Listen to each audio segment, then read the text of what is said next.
Wametosha. All the honorable members, we now have quorum to transact business. Clerk.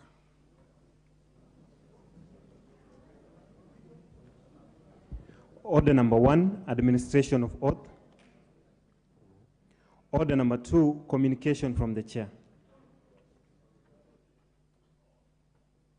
Honorable members at the back, can you take your seats?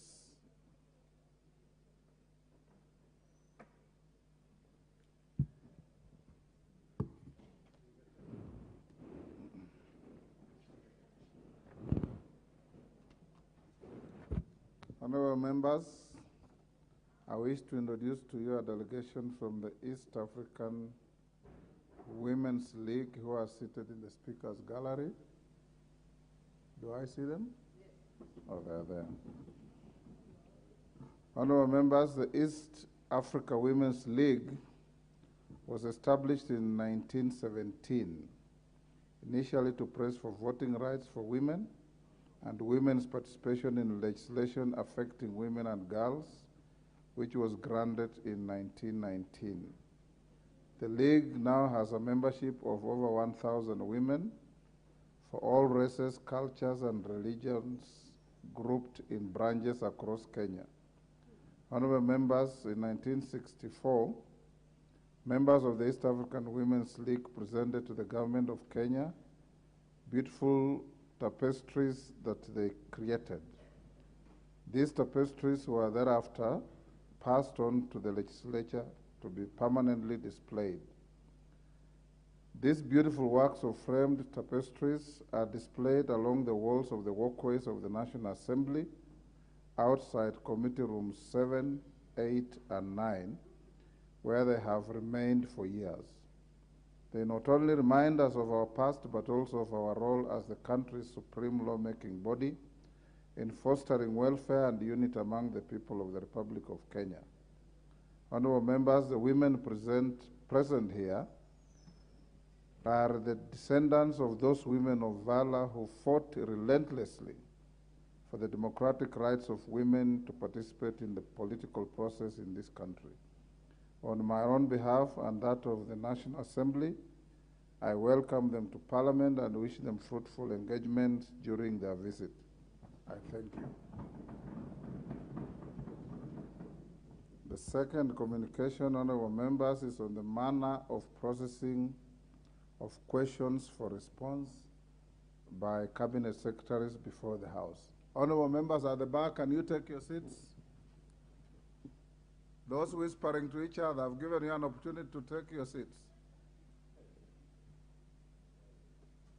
Take the nearest seat, honorable member.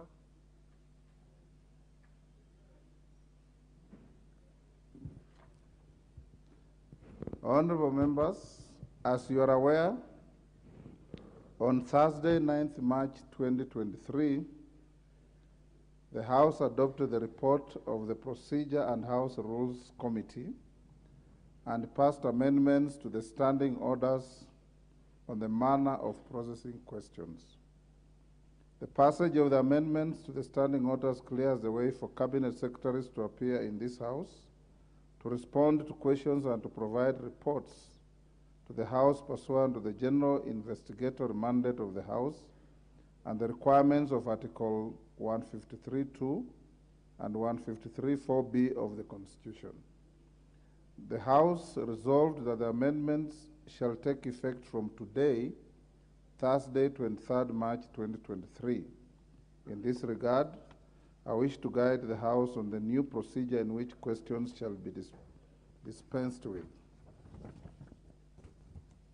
Honorable members, as in the practice, a member will be required to deliver a signed copy of the proposed question to the clerk, who shall process it in line with the provisions of the standing orders before the final version is submitted to my office for approval. Thereafter, the clerk shall transmit the approved questions to the relevant ministries for response by the respective Cabinet Secretaries. Honorable members, with regard to the manner in which Cabinet Secretaries shall respond to questions, the leader of the majority party shall inform the House of the date, time and order in which Cabinet Secretaries shall appear to reply to questions and provide reports to the House. In so doing, the leader of the majority party shall take into consideration the urgency of each question. To this end, honorable members, on a regular basis, the clerk shall prepare and publish on the parliamentary website a tentative list of cabinet secretaries scheduled to reply to questions and provide reports to the House on the advice of the leader of the majority party. A cabinet secretary shall provide both physical and electronic copies of the reply to a question at least one day before the said appearance. Once questions are scheduled to be responded to, a member shall ask his or her question on the day it is scheduled on the order paper. Questions shall be dispensed with in the sequence they appear in the schedule of questions to be appended to the order paper. Notably, honorable members, I shall allow a cabinet secretary to reply to a question on the day it is scheduled for reply, notwithstanding the absence of the member who raised the question. I want to repeat, if you file your question and it's listed, whether you are here or not, and the cabinet secretary is here, I will allow them to answer the question. Additionally, the speaker may vary the order in which questions shall be disposed of, or defer a question scheduled to be responded to. Further, a member may request the speaker to defer a question to a later date or withdraw the question altogether. For greater flexibility, a member whose question is listed in the order paper may, with prior written notice to the speaker, depute another member to ask the question in his or her absence. Honorable members, in keeping with the existing practice, questions directed to a constitutional commission or an independent office shall be replied to before the relevant committees of the House. Honorable members, where a member prefers a written reply to his or her question, I shall direct that a written reply be provided in respect of the question, and the clerk shall forward the question to the relevant cabinet secretary, commission, or independent office, and the reply, once received, shall be provided to the honorable member. Honorable members, you may have noticed that the amendment to Standing Order 43A gives priority to questions and reports by cabinet secretaries every Wednesday afternoon for a period not exceeding 3 hours. In this regard, and in order to allow adequate time for members to dispense with questions and to compensate for the time set aside for questions during the sitting, the amended Standing Order 32 has varied the hours of sitting on Wednesday afternoon from 7 p.m. to 9 p.m. Honorable members, you may take your seats. The nearest available seat. The nearest available seat.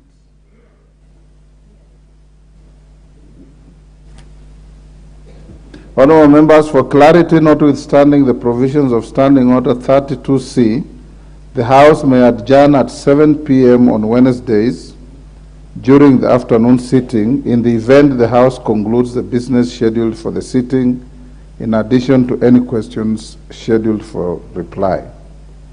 Pursuant to the amendment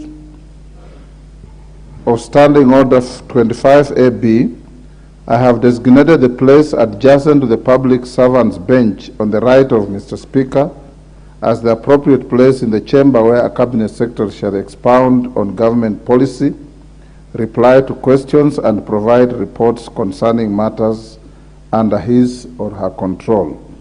This is the usual place where the cabinet secretary for National Treasury presents budget highlights annually.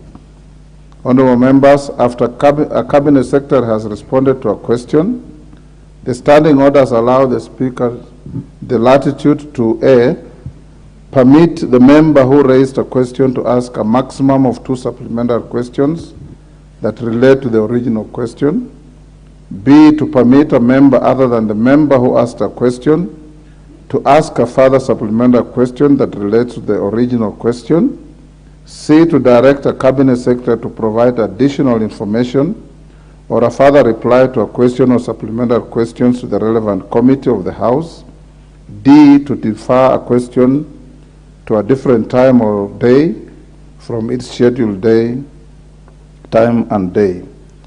Honorable members, here I will encourage members of my panel to be flexible. If a question is of such a national interest, not to limit to 1 or 2 supplementaries, but to allow a few members who have similar issues to ventilate on the question. Honorable members, it has also been brought to my attention that the amendments considered and passed by the House on Thursday, 9th March 2023, in relation to the processing of questions contain some minor errors. In this regard, I do invoke the provisions of Standing Order 152.3 and direct the clerk to correct the errors. The clerk is further directed to publish and circulate to the members an addendum to the standing orders as a reference guide in the consideration and processing of questions by the House. Honorable members, it is my hope that this new procedure will enhance executive accountability to the National Assembly. I urge members to take time to familiarize themselves with the new procedure well in advance for the resumption of the House after the short recess. The House is guided accordingly. Further to that, honorable members, it should be made very clear from the onset that only cabinet secretaries are allowed under the amended standing orders to come and answer questions on the floor of the House. So, Majority Leader, you may take the opportunity to communicate to the cabinet secretaries that there will be no room for delegation of anybody to come to this House to answer questions on behalf of the cabinet secretary. Each cabinet secretary is obligated under the Constitution to come to the House in person and answer questions or expound on policy in their docket in response to questions raised by members. Honorable members, on the communication on the Women's League, if there are any members, particularly our women, who want to make a comment, I'll give 15 minutes. I want to encourage you to laud the East African Women League. What I wonder is, from 1917, why should we be having only 1,000 members? Majority Leader.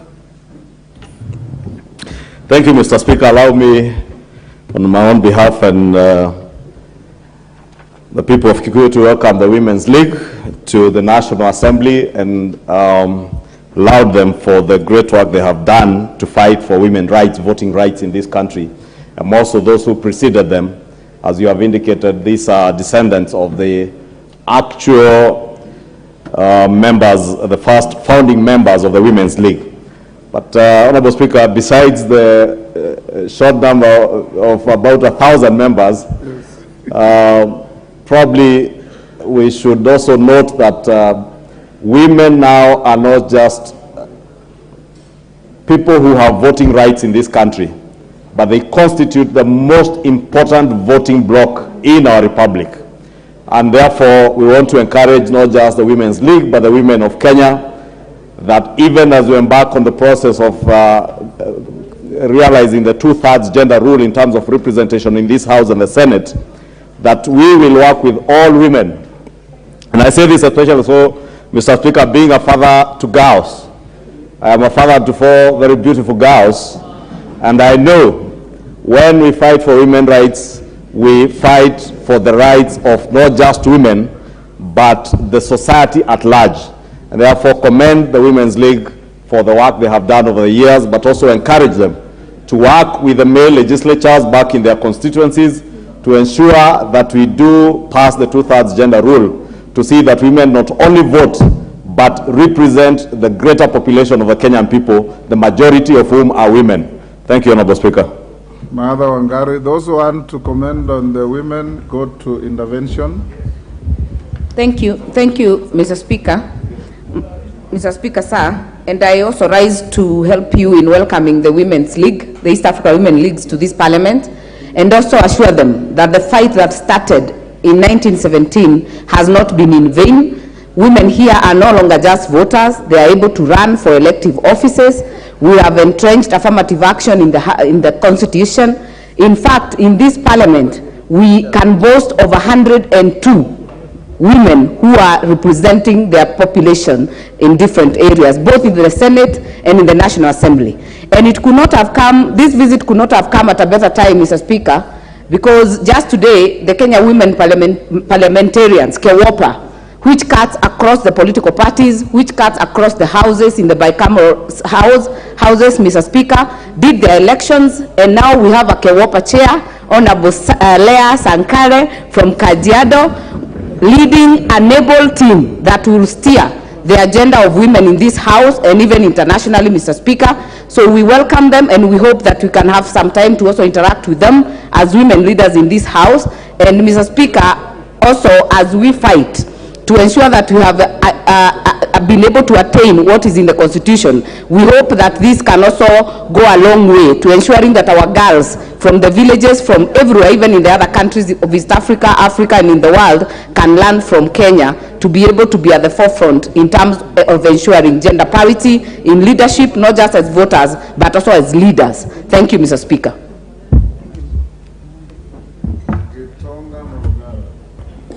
Thank you.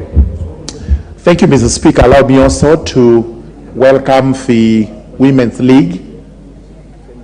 It's a society that has been on for many years, slightly over 100 now. And the numbers raise a little bit of questions.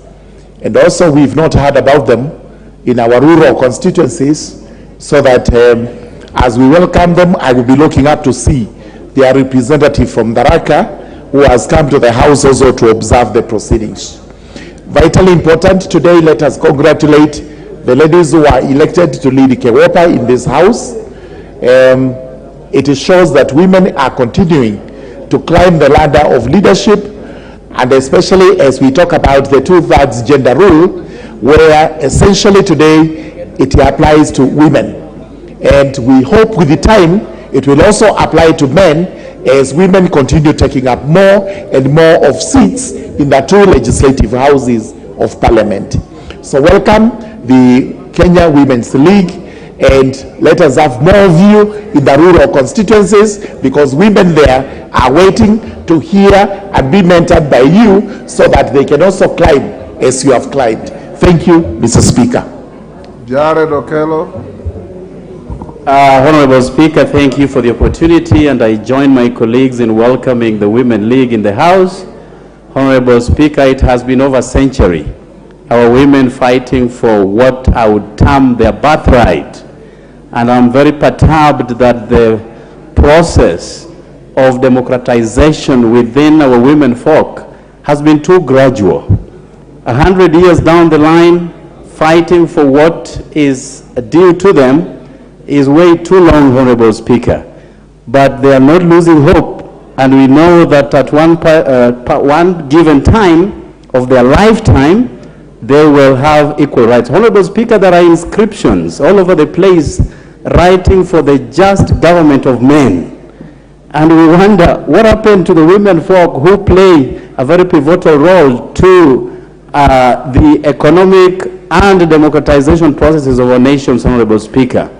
I remember the immediate former, not immediate former, but the former United States of America and President Barack Obama, when he visited Kenya, he said if we would give our women equal opportunity as men, then this nation will be much better, because then it's akin to having one side of your football league participating in a match, Honorable Speaker. And I hope that together we shall make our women come to the realization of all the rights that they have been fighting for. And once again, I welcome the Women League in the House. I thank you, Honorable Speaker. Member for Kilifi, Women Rep Kilifi. Thank you, Mr. Speaker, sir. Might take this opportunity to welcome the Women League in the gallery. Mr. Speaker, the future is female.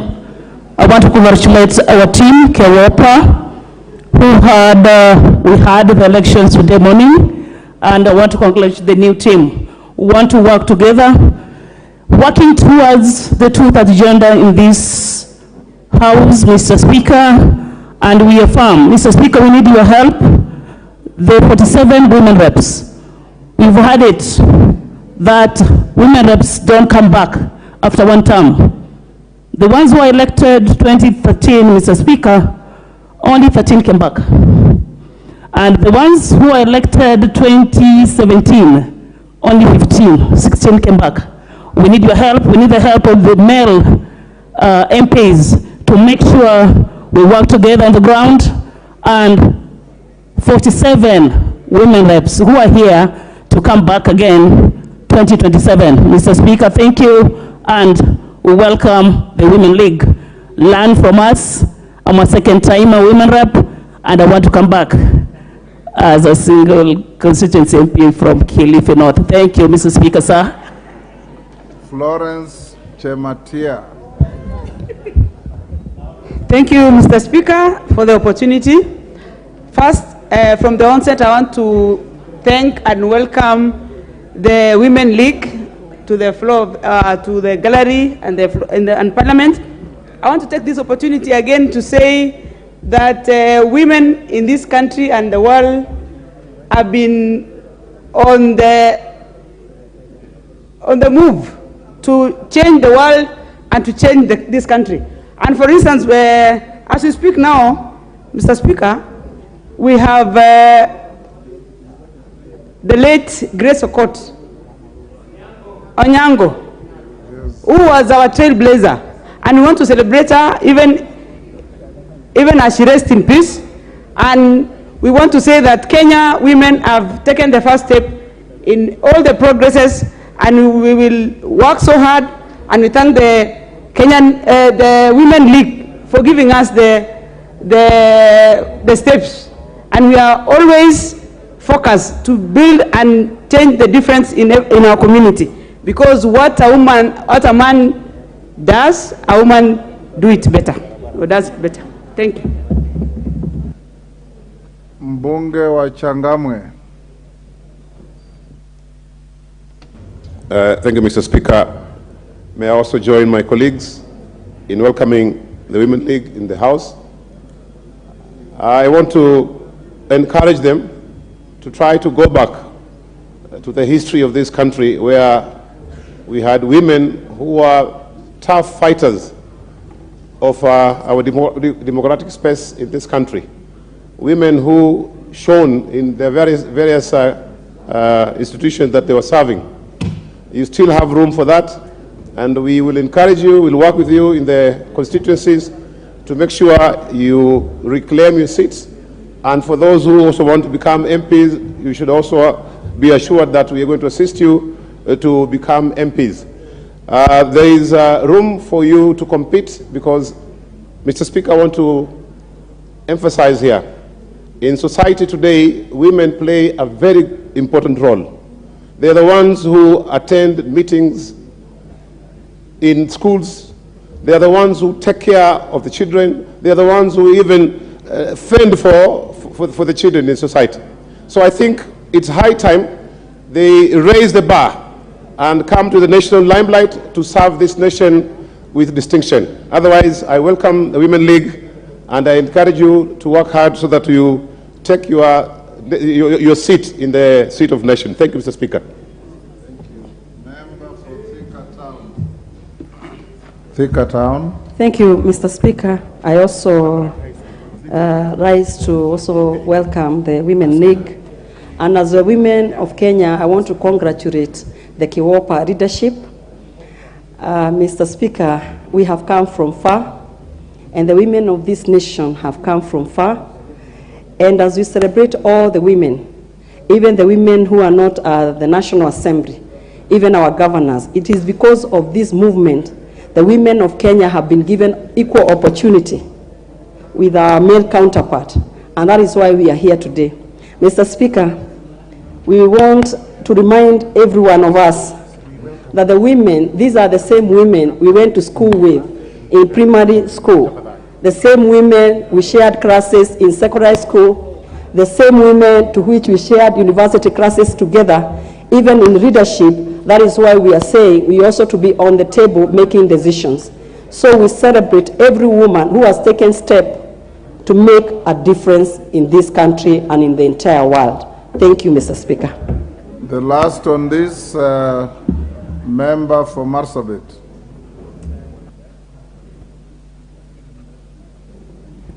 Thank you, Mr. Speaker, sir, for allowing me to also say something on this. I want to take this opportunity to welcome the Women League to our country and also to Parliament, and also congratulate them for the far they have come. And I also want to take this opportunity to congratulate KEWOPA.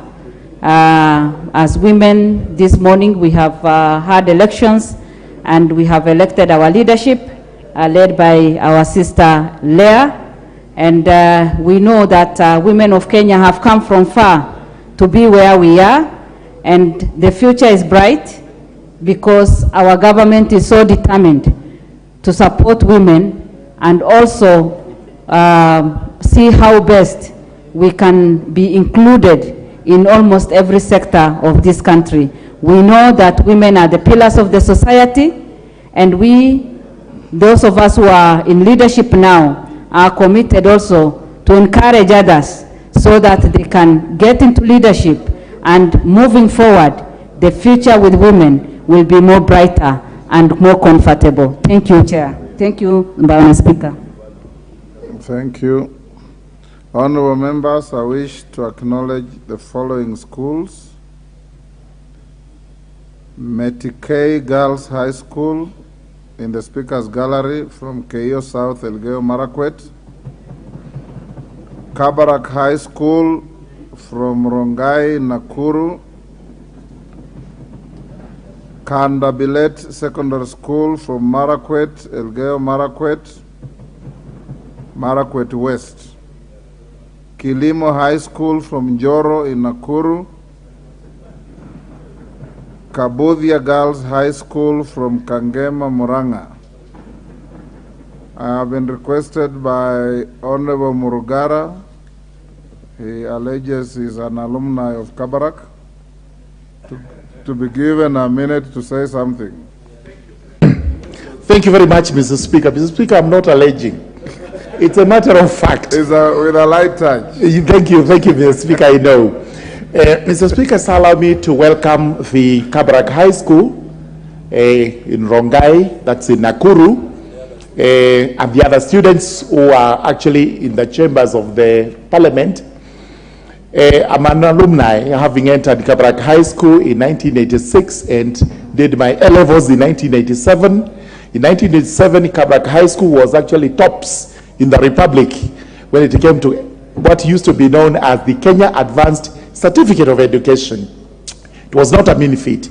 Mine is to tell the students to learn from what they see. These are leaders here who are supposed to be their role models, and that if they study well in their schools, in their education, in their academics, they are also likely to come to the House. They will be better off citizens. They are likely to actually scale the heights of professionalism in the country. And therefore, as they observe these proceedings, know that their role models are here, and we as members of Parliament, we must execute that role as role models because they are observing and they are going to learn from us. Welcome, Kabarak. Welcome all the schools that are here this afternoon to observe the proceedings. Thank you very much, Mr. Speaker. The member at the back, I can't see you clearly. Member 4? Turkana Central. Honorable Mother.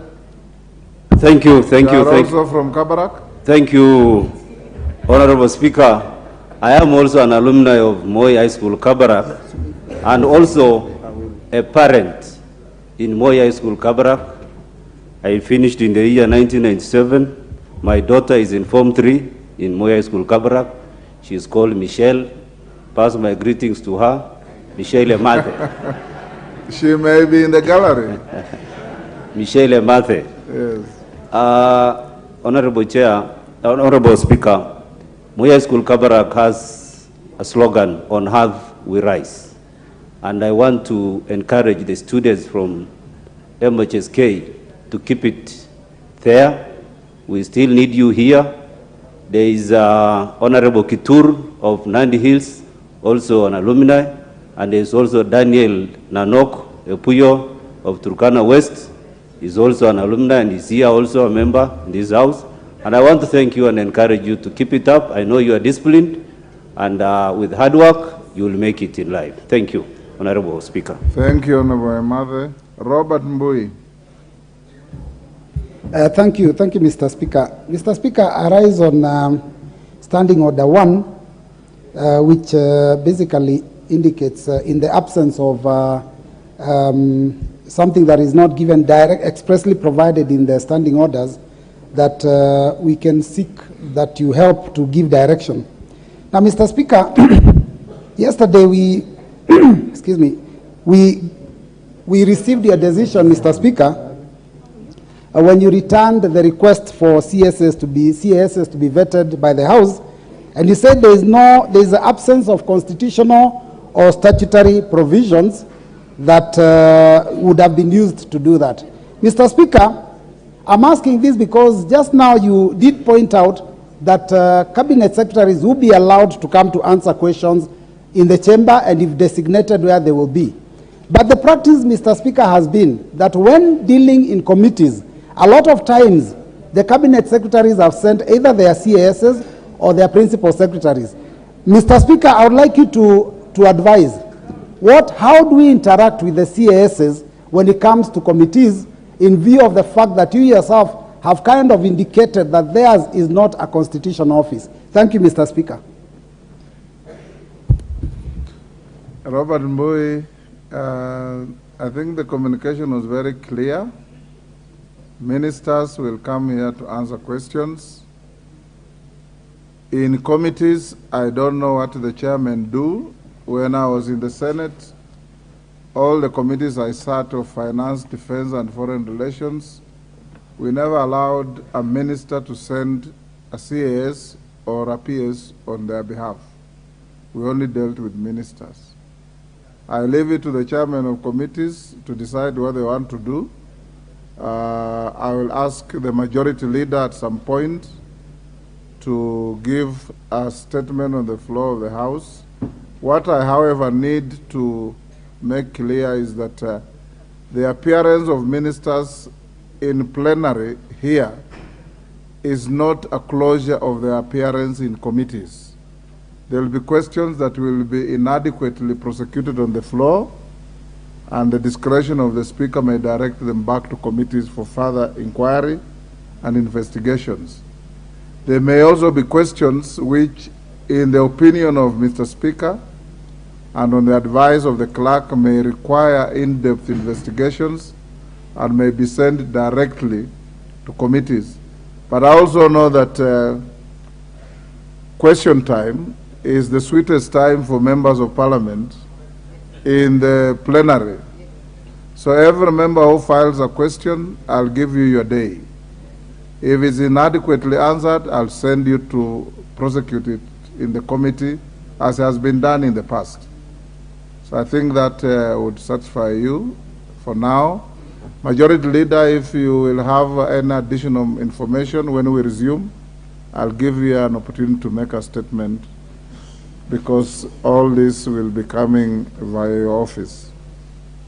Next order. Order number 3, messages. Order number 4, petitions. Order number 5, papers. Before the majority leader presents the papers, honorable members have been asked by the Honorable Dr. Nyikal to remind you that when you eulogized the doyen of feminist politics in Kenya, the Honorable Grace Onyango, we indicated that you may exercise your generosity at your own discretion, but it is good to do so, to do some form of check-off to support the family. I've been requested to remind you that the funeral of the late is this Saturday, and those of you who would wish to do so, I will direct the whips on both sides to speak to you, and you can sign off whatever you can to support the family. Thank you. Majority Leader.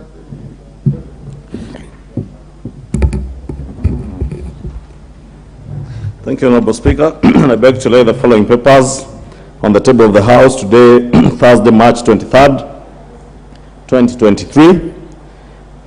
1. Report of the Auditor General and financial statements on forensic audit on procurement and use of heavy fuel oils for the period covered 1st July 2018 to 30th June 2021 by the Kenya Power and Lighting Company, PLC.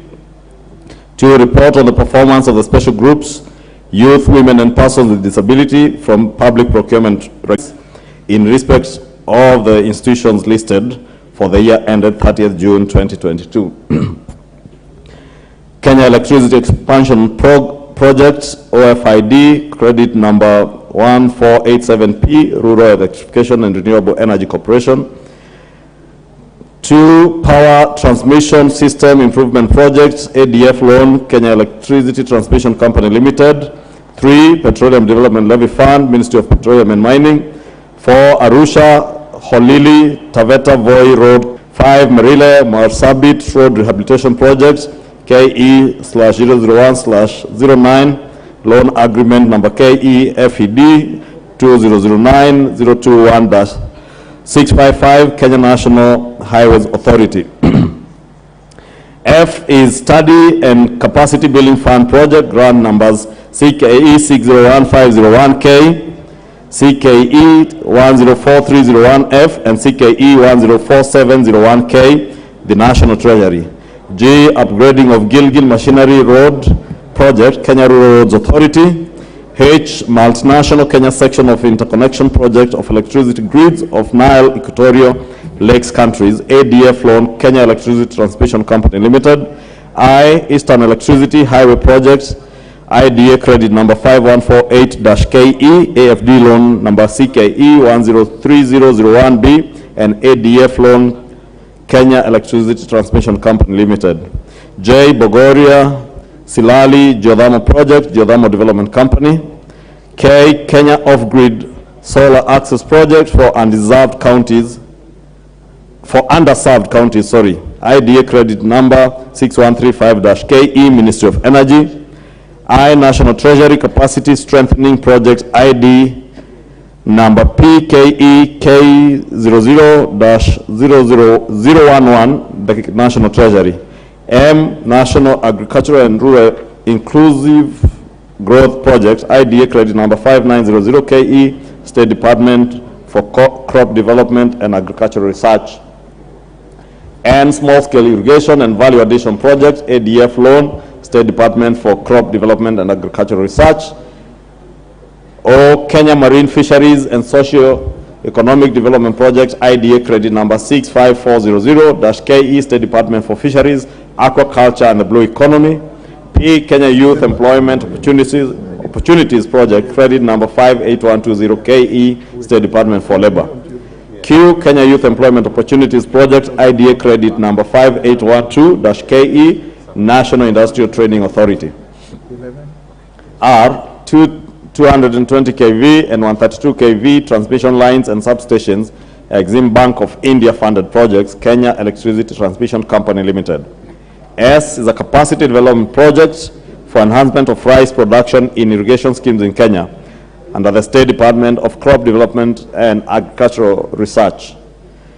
T, Kenya Vision 2030 Delivery Secretariat. U, Judicial Performance Improvement Project, IDA credit number 5181-KE, the Judiciary. Next is Youth Empowerment Program Grant, credit number B4210, State Department for Youth Affairs. Strengthening Fertilizer Quality and Regulatory Standards in Kenya Project, Agro Grant number 2013, SHP 001, State Department of Crop Development and Agricultural Research. And next is the Kenya Citizens and Foreign Nationals Management Service. Second last is the Kenya Development Solar Power Plant in Garissa Project, GCL number 201510, Rural Electrification and Renewable Energy Corporation. And finally, the Regional Pastoral Livelihood Resilience Project, IDA credit number 53880-KE, under the State Department for Livestock. Thank you, Honorable Speaker. Thank you, Chairman. Majority Leader, Chairperson, Departmental Committee on Transport and Infrastructure. Honorable Speaker, I beg to lay the following paper on the table of the House today, Thursday, 23rd March 2023. Report of the Departmental Committee on Transport and Infrastructure on its consideration of the National Transport and Safety Authority Amendment Bill number 43 of 2022. Thank you, Mr. Speaker. Chairperson, Departmental Committee on Labor, Karemba. Thank you, Honorable Speaker. I beg to lay the following paper on the table of the House today, Thursday, 23rd March 2023. Report of the Departmental Committee on Labor on the inquiry regarding sexual harassment of female workers in tea estates in Kericho County. Thank you, Mr. Speaker. Thank you. Before we go to the next order, honorable members, allow me to welcome in the public gallery Acacia Green Primary School from Kabete in Kiambu. On your behalf and on my own behalf, I welcome the school to the House of Parliament. Next order. Order number 6, notices of motion. Honorable Karemba Njiru, Chair, Departmental Committee on Labor. Thank you, Honorable Speaker. I wish to give a notice of motion. Honorable Speaker, I beg to give notice of the following motion. I wish to give notice of the following motion. That this House adopts the reports of the Departmental Committee on the inquiry regarding sexual harassment of female workers in tea estates in Kericho County, laid on the table of the House on Thursday, 23rd March 2023. Thank you, Honorable Speaker. Thank you, Chairman. Next order. Order number 7, questions and statements. Question number 18, Member for Machakos County, Joyce Kamene.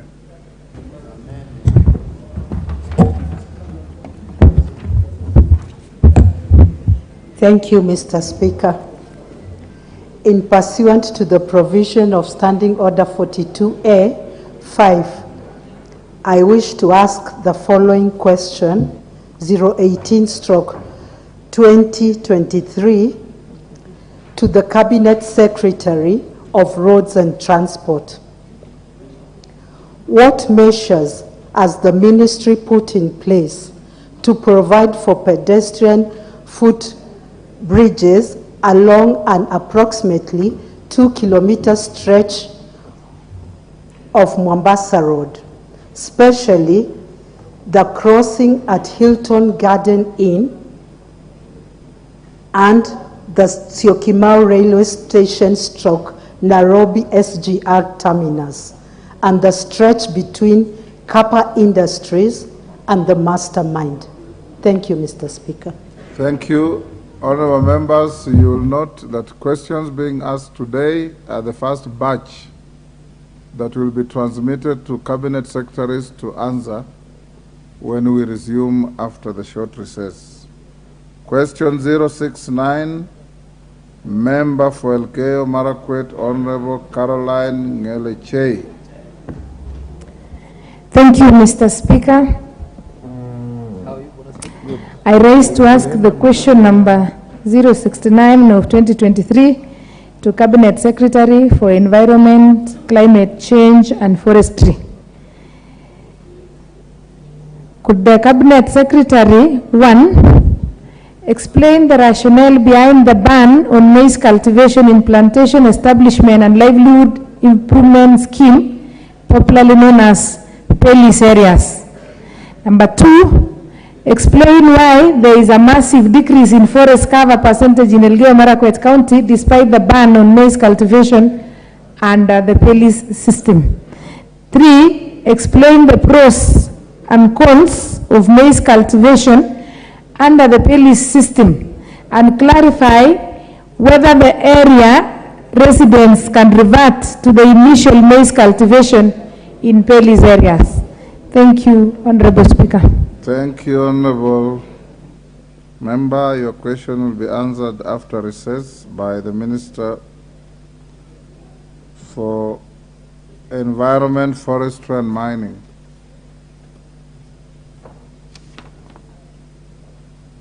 I thought mining majority leader is with blue economy. Is it with the environment and forestry? Is with the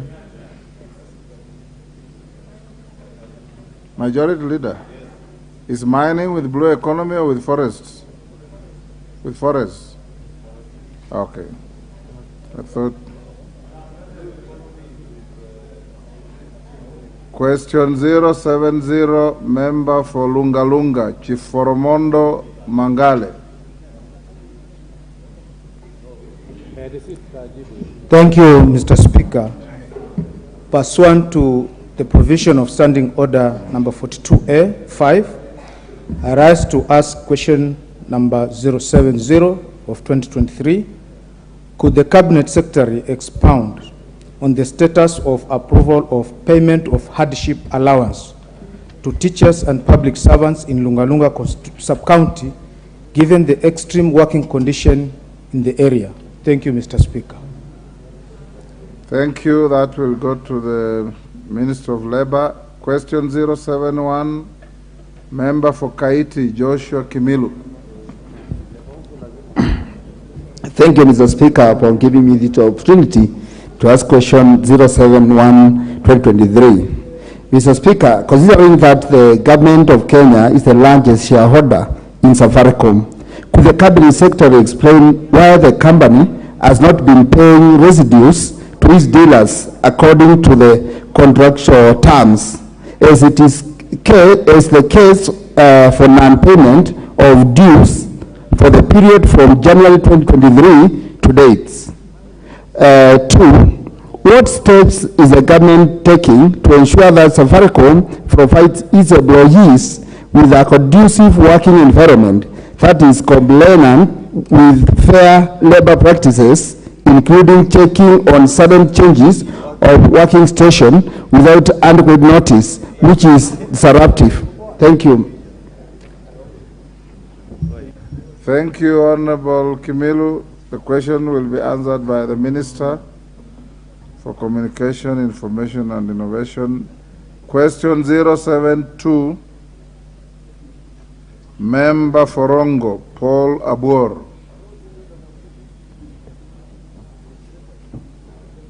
Member for Rongo, Paul Abor. Question dropped.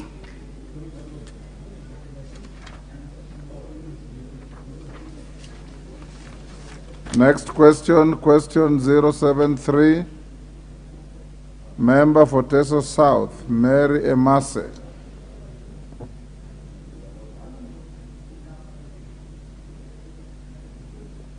Mary Emase, no information about her presence. Question dropped. Question 074, member for Gilgil, Mother Wangari. Thank you, Mr. Speaker. I rise to ask the question number 74 to the Cabinet Secretary for Interior and Coordination of National Government. Number 1, could the Cabinet Secretary explain why there is a shortage of birth registration materials, also known as B1 forms, in health facilities across the country? Number 2, could the Cabinet Secretary explain why mothers in public hospitals, especially those on the National Government Linda Mama program, are being subjected to unnecessary detention after discharge as a result of unregistered births of their babies due to the above-mentioned shortage, yet it is the duty of the government to provide the B1 forms? And number 3, what steps has the ministry taken to ameliorate the situation and ensure that mothers who are due for discharge are not forced to incur additional bills due to unjust detention in hospitals owing to the government's incapacity to promptly register births as a result of lack of birth registration forms? Thank you, Mr. Speaker. Thank you, Honorable Wangari. Sorry, honorable members. The clerk informs me the honorable member Forongo had actually sent an apology that he is unable to attend the House today. So the chair rescinds the dropping of his question and schedules it to the first sitting day when we resume. Next question, question 075. Member for Kabuchai, Majimbo Kalasinga.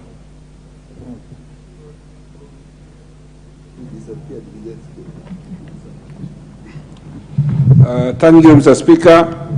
Mr. Speaker, could the Commission explain why the payments to presiding officers, deputy presiding officers, and clerks that oversaw the Bungoma by-election for the senatorial seat in December 2022, Mr. Speaker, have been delayed up to date?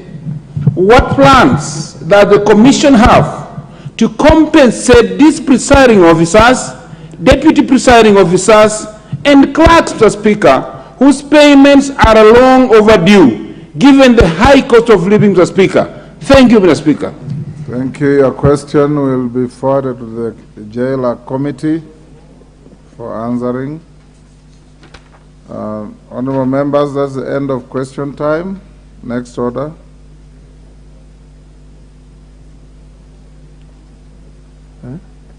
There is none. Oh, the normal Thursday statement by the majority leader. You have not put on the order paper. Thank you, Honorable Speaker. Pursuant to Standing Order 44-2A, to give the following statement on behalf of the House Business Committee, which met on Tuesday, 21st March 2023, to prioritize the business for consideration during the week. Honorable Speaker, allow me to commend the leadership of the House on both sides and members for the dedication and cooperation exhibited in the session so far. Indeed, we have certainly set a good pace and met the statutory timelines in respect of all matters that were before the House in this first part of this session. That includes the budget policy statement and the debt management strategy paper approval. We are now due for a short break commencing after today's session, going by our calendar of regular sittings. Honorable Speaker, members will recall that on Tuesday, this House resolved to alter its calendar for the second session, regular sessions, by varying the period for the short recess so that it commences tomorrow, Friday, 24th March 2023, and ends on Monday, 10th April 2023, which is Easter Monday.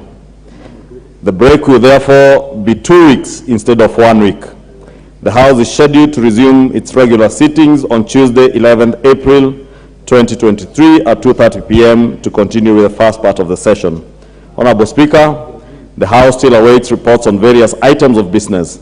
This period gives committees ample time to expedite their pending business and finalize their reports on bills, treaties, approval hearings, inquiries, and responses to statements, which will be brought to the House upon resumption. Honorable Speaker, upon resumption, the House will continue with debate on the reports of the 144th and 145th Assemblies of the Interparliamentary Union, the general debate on proposals to amend the Constitution and the standing orders, and the Statute Law Miscellaneous Amendments Bill 2022, should they not be concluded today. Further, the House is also expected to begin debate on the ratification of the African Union Treaty for the establishment of the African Medicines Agency, AMA, and ratification of the agreement between Kenya and the United Kingdom of Great Britain and Northern Ireland on defense cooperation. The House Business Committee shall reconvene on Tuesday, 11th April 2023 to schedule the business for the rest of the week. Honorable Speaker, in conclusion, I want to wish all our Muslim brothers and sisters in the House Ramadan Mubarak as we begin observance of the holy month of Ramadan today, and indeed to all our Muslim brothers around the country. I also note that the Easter holiday falls during the recess period. Therefore, on behalf of the House Business Committee, and indeed the great people of Kikuyu constituency, myself, I wish members a happy Easter and a restful recess period as they spend time with their families and also discharge their constituency obligations. Besides, Honorable Speaker, noting that these 2 weeks will be a working recess for the committees to complete on the work that they will otherwise not be able to do during normal regular sittings. I now wish to lay this statement on the table of the House, Honorable Speaker, and as I said, wish all members a happy Easter and Ramadan Mubarak for our Muslim brothers and sisters, and remind members, Honorable Speaker, that this 2 weeks recess is a short working recess for us to be able to complete on many of the reports that committees will not be able to conclude when there are regular sittings.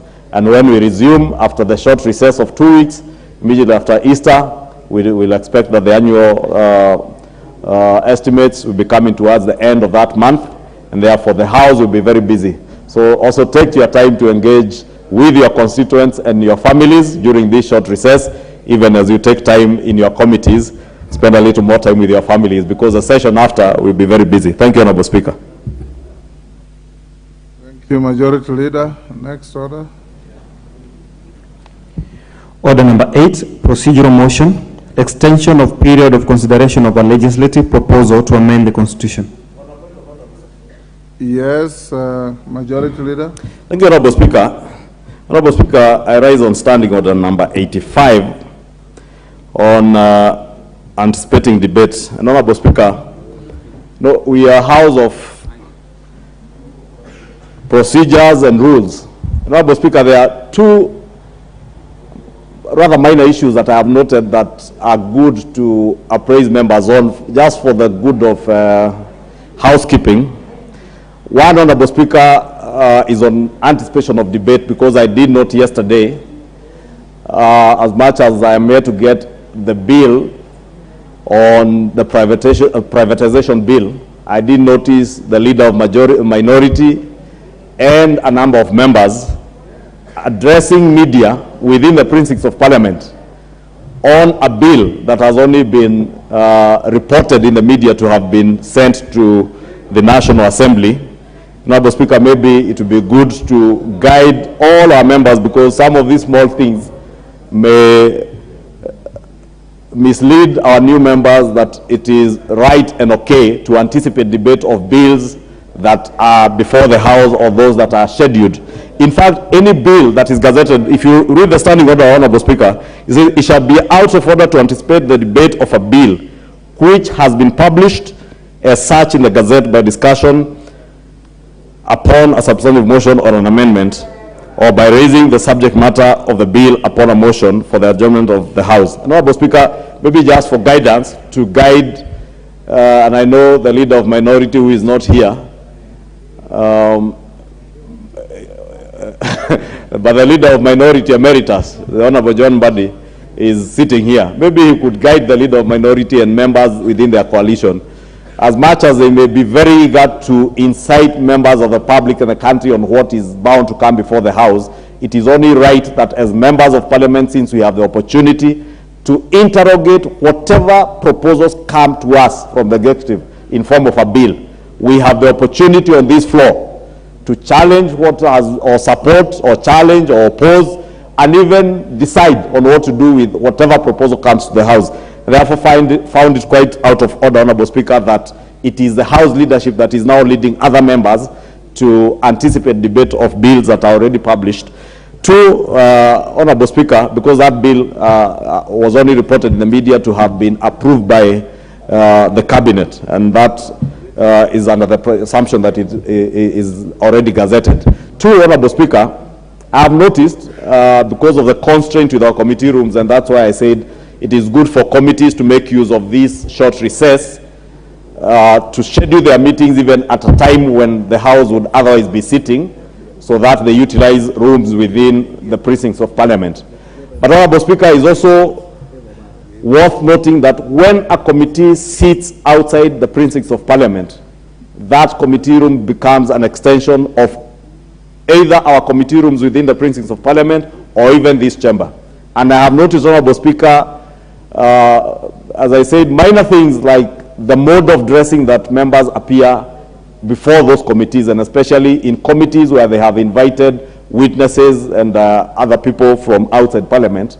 And I've noticed especially I will not name which particular committee, but members appearing in committees, some chairing those committees without their jackets, and some even rolling up their sleeves.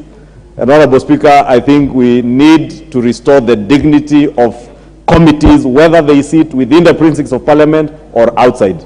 And therefore, beg that you also do advise all our chairs and our vice chairs or any other member who may be designated by the chair or the vice chair to chair a committee on their behalf. Whether you are sitting in a hotel around town or in one of the other government institutions where parliamentary committees are accommodated, we should carry out ourselves with the dignity that we do when we appear in plenary and also in committees, including the mode of dressing, Honorable Speaker. I've seen some also removing their shoes in those well-carpeted rooms, Honorable Speaker. And because we have a number of many new members and young ones, and I know the weather has not been very kind, but that is why Parliament spends money to ensure that you sit in committee rooms that are very well ventilated and air conditioned. Therefore, don't get tempted to remove your jacket or to roll up your sleeves or at times even to remove your shoes. I don't know for what reason, Honorable Speaker. Thank you. Yes, Honorable Bandi. Honorable John Badi. Thank you, Mr. Speaker. For clarity, I'm not speaking for the minority leader, but I'm speaking as a senior member of the minority side. But Mr. Speaker, I wanted just to make some quick comments on the point of order raised by majority leader. On the second one, in terms of mode of dressing, I agree entirely, Mr. Speaker, because our committees are extension of Parliament or plenary, and we must just dress appropriately. I think there is already a communication to that effect from the Speaker, and I think there is nothing really new, Mr. Speaker. For example, in my committee, which I chair, no one comes who is not dressed formally. I don't allow any member to sit in Public Accounts Committee when we are transacting business, even whether it is in-house, without dressing appropriately. You must be in a tie, you must be in a suit, except to Tiende Amolo, who dresses in a manner that the Speaker allowed, but I'm not very comfortable with. But since the Speaker had allowed it in the chamber, I also allow it in the committee. But Mr. Speaker, and Didmas Barasa. But Mr. Speaker, on the first point of order that Honorable Kimani Chungwa raised as a majority leader regarding anticipating debates under Standing Order 85. Mr. Speaker, this is one of those provisions in our standing orders that have been there for, let me call it, donkey years. I'm sure, Mr. Speaker, you have been in this House longer than many of us, if not all of us, and it has been there. And really, it talks about published bills. I am not aware that there is any bill on privatization which has been published. I guess the comments that came from those political leaders came as a result of what was reported to have come out of cabinet sitting. And so we expect Kenyans to comment when there is a report coming from cabinet meeting. This is our cabinet. And I would say, as a matter of fact, that the people of Kenya have to hold their cabinet accountable. So anything that comes from the cabinet must be questioned, must be criticized if there is need to criticize it. But finally, Mr. Speaker, I think we also need to look at this standing order properly. It has not been amended, but I think it is high time it is amended. The reason why I say so, it is contradicting our constitution, which allows public engagement with legislative agenda before the House. We need public participation. There is no way I would engage in public participation without talking about the bill with the public. So I think these were some of the provisions in our standing orders which have been there before the constitutional amendment of 2010 or the repeal of our constitution. These are some of the things that we need to change. Look at other jurisdictions. They discuss legislative agenda which is before the House everywhere. We are called to the media houses, Mr. Speaker. Today, if budget is brought here, appropriation bill is brought here, I will be invited by Citizen Media, Radio, TV. I would go to the NTV to discuss it as an expert in matters finance, and I'm a member of this house. How do I behave? Will I be accused of anticipating debate? So I think, Mr. Speaker, our committee which deals with proposed amendments to our standing orders may need to look at that particular standing order and probably find it to be behind our times and amend it so that we are allowed, whether you are a member of parliament, a public, a fisherman along the shores of Lake Victoria, you need to discuss legislative agenda before the House. And I'm sure Honorable Chepkonga agrees with me on this, as a renowned lawyer in this country, that there is no way we can engage in discussing legislative agenda with the public without discussing it. Thank you, Mr. Speaker. Thank you. Chepkonga, Honorable Chepkonga. Thank you, Honorable Speaker. Honorable John Mbadi has spoken very well, and he has in fact admitted that all the comments that he has made is made as a layman, not as a lawyer, commenting on the standing orders. The only exception, Mr. Speaker, is that he's a lawmaker. He cannot appear to say that the standing order that has been referred by the majority leader is not applicable. Neither is it outdated. The standing orders have been amended from time to time. But, Mr. Speaker, I want to agree with the majority leader that, in fact, when I've been seeing comments people have been making in the press outside Parliament here, and I've just been asking myself, where is this bill which has not been given to us? Mr. Speaker, I think it is important that when you are a member of Parliament, do not anticipate debate. You have your time to come and debate over that bill. In fact, a bill is just a bill, Mr. Speaker. That's what it means in plain English. It does not mean it is the law. So you don't even demonstrate against a bill. Because once it comes to this house, we can even reject it. Mr. Speaker, I have been tabling here regulations that have been published. In fact, some ministries have been using them. But we have annulled them in their entirety, Mr. Speaker. So there is nothing this house cannot do, particularly with a bill, Mr. Speaker.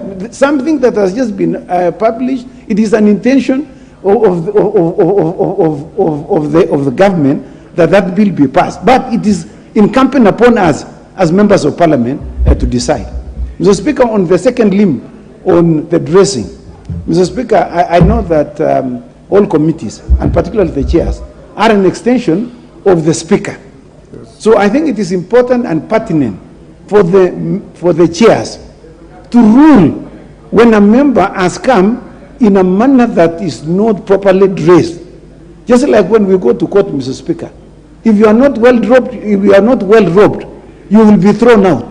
And Mr. Speaker, we expect the chairs to throw out members who are not properly dressed, particularly those who come sometimes with open shoes.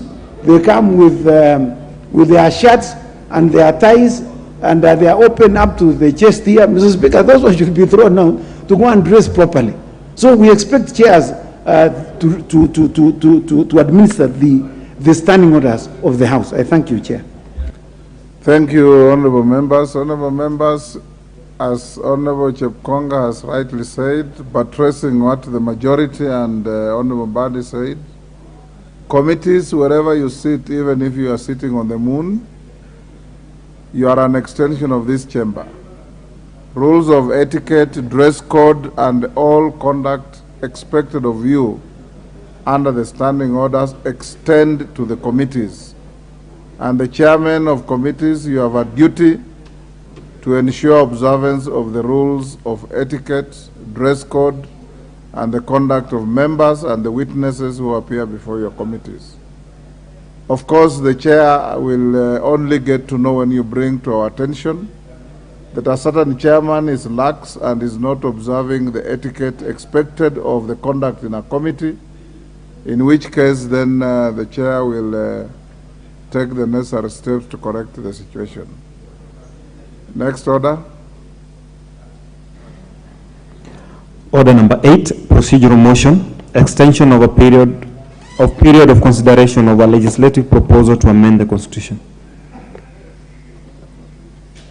The chairperson joined Parliamentary Ad Hoc Committee on proposal to amend the Constitution to entrench certain specialized funds. Thank you, Honorable Speaker. I am the chair. It's only not indicated in the order paper. The Honorable Speaker, I wish to move the following motion. That in furtherance to the resolution of the House of the 24th of November 2022 on the establishment of a joint parliamentary ad hoc committee on a proposal to amend the Constitution to entrench certain specialized funds, namely NGCDF, Senate Oversight Fund, and NGAAF. This House further resolves to extend the timeline for the consideration of the proposals by a period of 90 days from Tuesday, 11 April 2023, that is the day we resume from our recess. Madam Speaker, the import of this motion is to seek to enlarge time within which those particular specialized funds would be considered. We had assumed that we would be able to complete those proposals within the 90 days. Unfortunately, they became a little bit complex because of the process and the negotiations therein.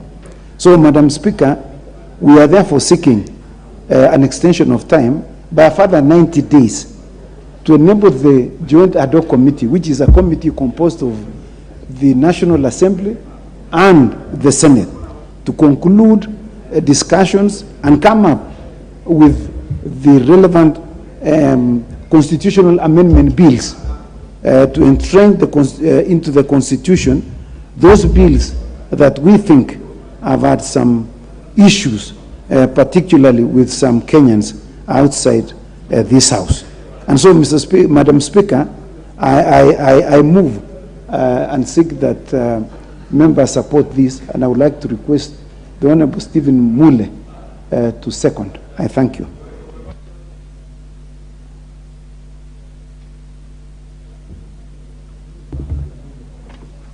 Please proceed to second the motion.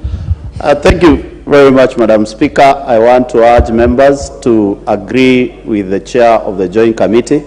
Madam Speaker, we thought that we'll be able to get this moving and finish the work which is expected of us within the time. But when we met yesterday, we realized that we still need more time, Madam Speaker, to ensure that we do the best of this bill and carry everybody on board to make sure that at least for the first time Parliament will be able to amend the Constitution without going to referendum.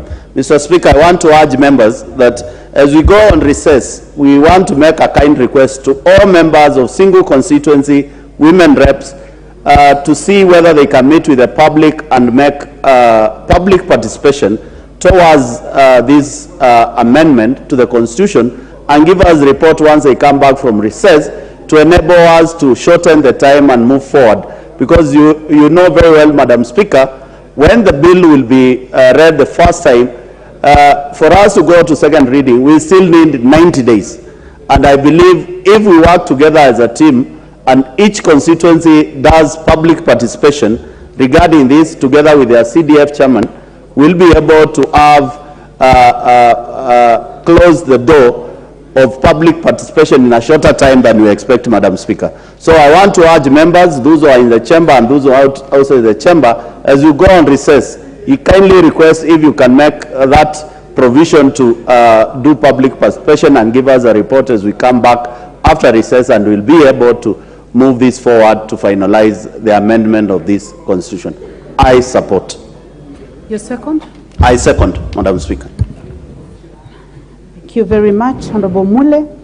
Honorable members, I therefore propose the question that in furtherance to the resolution of the House of the 24th November 2022 on the establishment of a joint parliamentary ad hoc committee on proposal to amend the Constitution to entrench certain specified funds, NGCDF, Senate Oversight Fund, and GAF.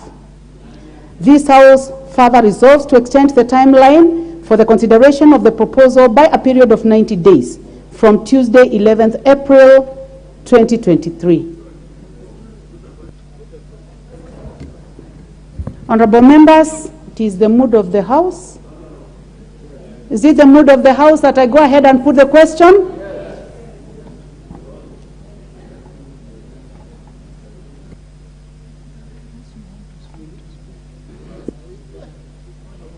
Honorable members, I see some interest on this subject, and I would like to give a few opportunities. This is a very important subject, so I would like to give an opportunity to a few members to make comments.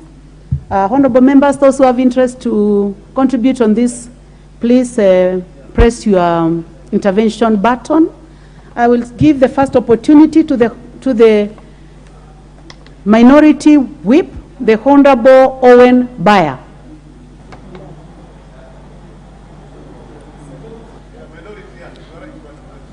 Majority. I would like to take that again. It is extremely important that mistake cannot be made, especially from this seat. The first opportunity goes to the Majority Whip, the Honorable Owen Bayer. Yeah. Thank you very much, Madam Speaker. I would like to support this motion on the procedural motion. Yeah. That it's important that we still take our time as a House. The Honorable Owen Bayer, yeah. Correct. Is the Deputy Majority Leader. Yes. In the National Assembly. Thank you. You may proceed.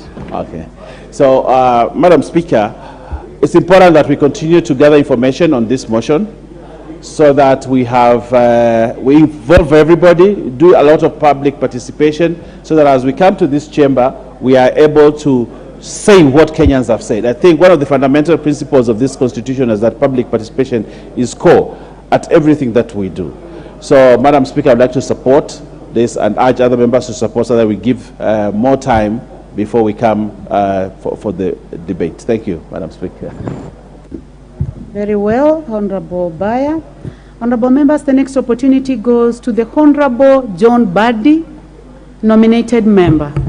Yeah, Madam Speaker, I also want to support the request by this joint committee to extend time, to allow them more time to look at this matter. Madam Speaker, constitutional amendment is a weighty issue, and this is probably going to be the first successful constitutional amendment in this country from 2010, when we enacted the present constitution, and therefore we need to get it right. And the funds that we need to entrench in the constitution are very important funds for this country. The National Affirmative Action Fund, National Government Affirmative Action Fund, and the National Government Constituency Development Fund are two important funds that have made a difference in the lives of Kenyans, and we need, when we are entrenching it, we need to make sure that there is no loophole. And so this committee needs more time to tighten and bring a comprehensive constitutional amendment touching on these funds to this House. And therefore, I agree, Madam Speaker, that they need more time. And this time, please make sure that the 90 days is sufficient for you as a committee, because, again, the longer we take in entrenching these funds, the more we expose these funds to possible court action, which may be at the detriment of the people of Kenya. Thank you, Madam Speaker. Thank you very much, the Honorable Bandi. The Honorable Joseph Emathe, member for Turkana Central. Madam Speaker, I want to submit that as much as we'll need to support the motion as moved, and I want to thank you too for allowing us to ventilate on this motion. One, as a first-time MP, a first-time member in this House, it is very, very discouraging, I will say, that the manner in which CDF is performing, the NGCDF is performing, is not pleasing at all, Madam Speaker. And even GAF. As at now, we are at 31% having received out of the allocation that we are required to receive. We are now in quarter 3, quarter 4. We are only remaining with 3 months to the completion of the financial year. We may understand there are issues there and there, but I thought even 50% disbursement will help us. And I've just heard the motion mover saying that we go and do public participation during the recess period. The question is, from which coffers are we going to do public participation? Do we have funds in our bank accounts to do public participation? Yes, the 90 days period that has been granted is okay for the lawmaking process to take place as it is required, but it is important for us to discuss why are we stalling in disbursement of funds, and if so, what could be the problem, even as we discuss about these funds to constituencies. Thank you, Madam Speaker. Thank you very much. The Honorable Geoffrey Ruku, member for Mbeere North. Thank you, Madam Speaker.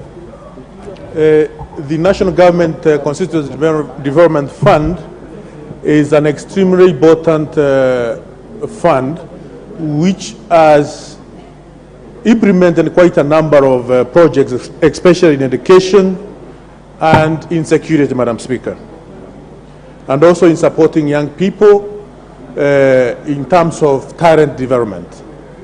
When it comes to constitutional amendment to ensure this fund is well guarded and entrenched in the sovereign law of this country, it is important for the committee or the liaison committee which is considering these amendments to also ensure that it's not only anchoring it in the Constitution, but also to increase the allocation so that the impact of this fund can be felt across this country, and most probably we can also increase the areas where the national government CDF fund can implement projects in. We know the problems we are having in this country as far as water is concerned, also as far as irrigation projects is concerned. We can only change the lives of this country if we work on education, we work on water, we work on security, and also on the health sector. So it is important to increase the allocation in this fund, Mr. Speaker, Madam Speaker, and the 90 days given to this liaison committee, joint ad hoc committee, I think they are important for this House to have a holistic entrenchment of this fund in our Constitution. Madam Speaker, I support this extension of period. Thank you. Thank you very much, member for Mbeere. The Honorable Catherine Omanyo, member for Busia County. Thank you, Madam Speaker. Supporting, but I think it is not to do things haphazardly or in a hurry, because many times we have got ourselves in a quagmire because somebody somewhere pushed for something to go through and they never looked into the future generations to come.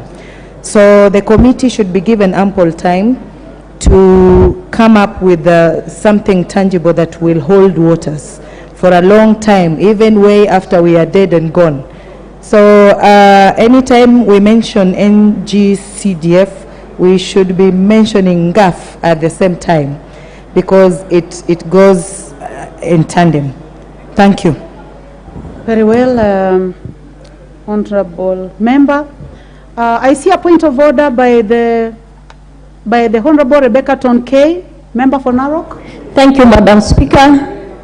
Madam Speaker, standing order number 95, considering the mood of the House, would I be in order to request you, Madam Speaker, to let the mover of the motion to reply.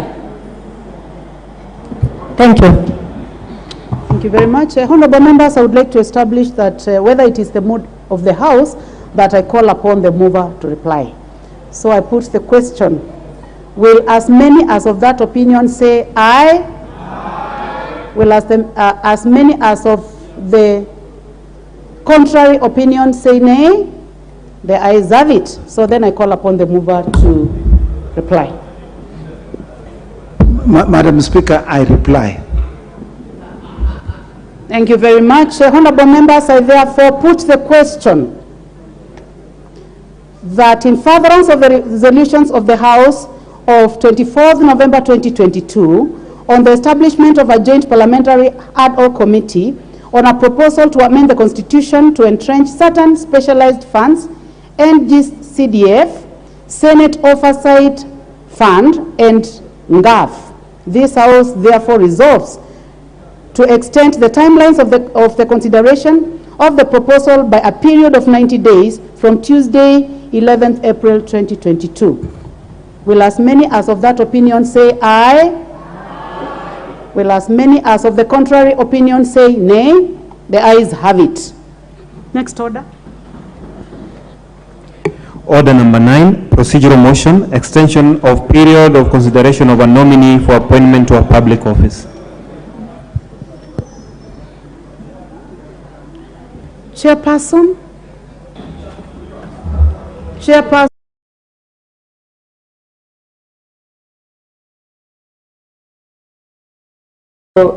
Honorable Speaker, I rise to move a motion that pursuant to the provision of Section 13 of the Public Appointment Parliamentary Approval Act of 2021 relating to the extension of period of consideration of nominees for appointment to a public office, this House resolved to extend the period for consideration of the nominee submitted by His Excellency the President for appointment as a member of the National Gender and Equality Commission by a period of 10 days from 5th of April, for 10 days from 5th of April 2023.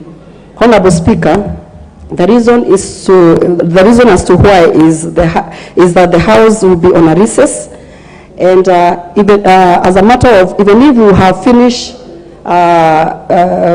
vetting, we cannot be able to table the report because the House will be on a recess. And that's why we have asked for an extension of time. I'll call upon Honorable Kawanjiko from Kiambaa constituency to second the motion. Thank you, Madam Speaker. Thank you, member for Kiambaa. Thank you, Madam Speaker. Considering that we are going on recess, I think it's also paramount for us to be considerate of time, and I therefore second the motion. Thank you. Thank you very much, Honorable Member for Kiambaa. Honorable members, I propose the question that pursuant to provisions of Section 13 of the Public Appointments Parliamentary Approval Act 2011 relating to extension of period of consideration of nominee for appointment to a public office, this House resolves to extend the period for consideration of the nominee submitted by His Excellency the President for appointment as member of the National Gender and Equality Commission by a period of 10 days from 5th April 2023. Honorable members, is it the mood of the House that I put the question? Honorable members, I therefore put the question that pursuant to provisions of Article 13 of Public Appointments Parliamentary Approval Act 2011 relating to extension of period of consideration of nominee for appointment to a public office, this House resolves to extend the period of consideration of the nominee submitted by His Excellency the President for appointment as member of the National Gender and Equality Commission by a period of 10 days from the 5th of April 2023. Will as many as of that opinion say aye? Will as many as of the contrary opinion say nay? The ayes have it. Next order. Order number 10, motion, approval of nominees to 2 National Government Constituency Development Fund committees. Chairperson, please proceed.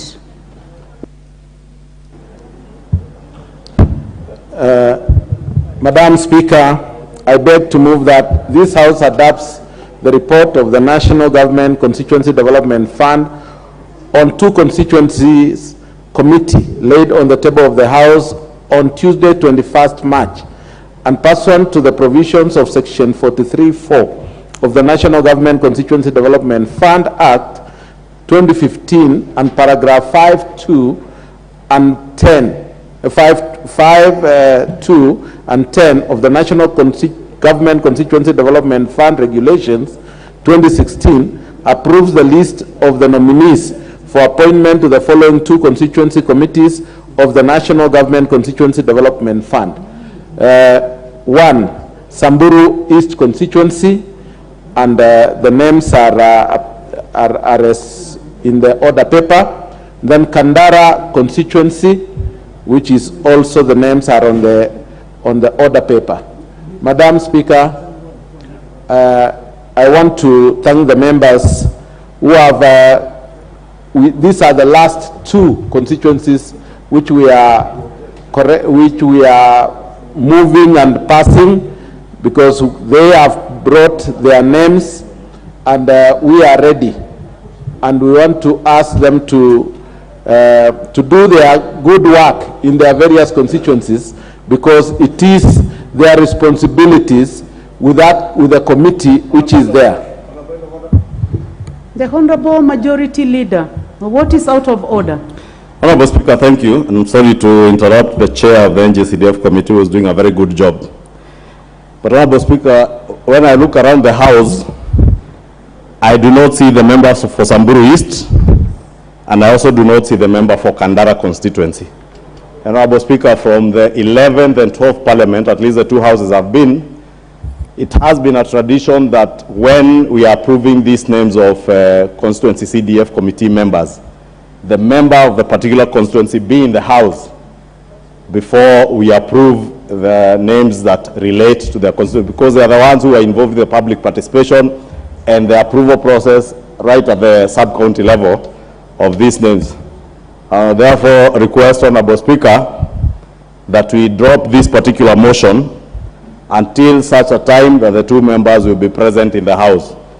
And also, Honorable Speaker, because we cannot be slaving for people to pass their names, and they are not even in the House.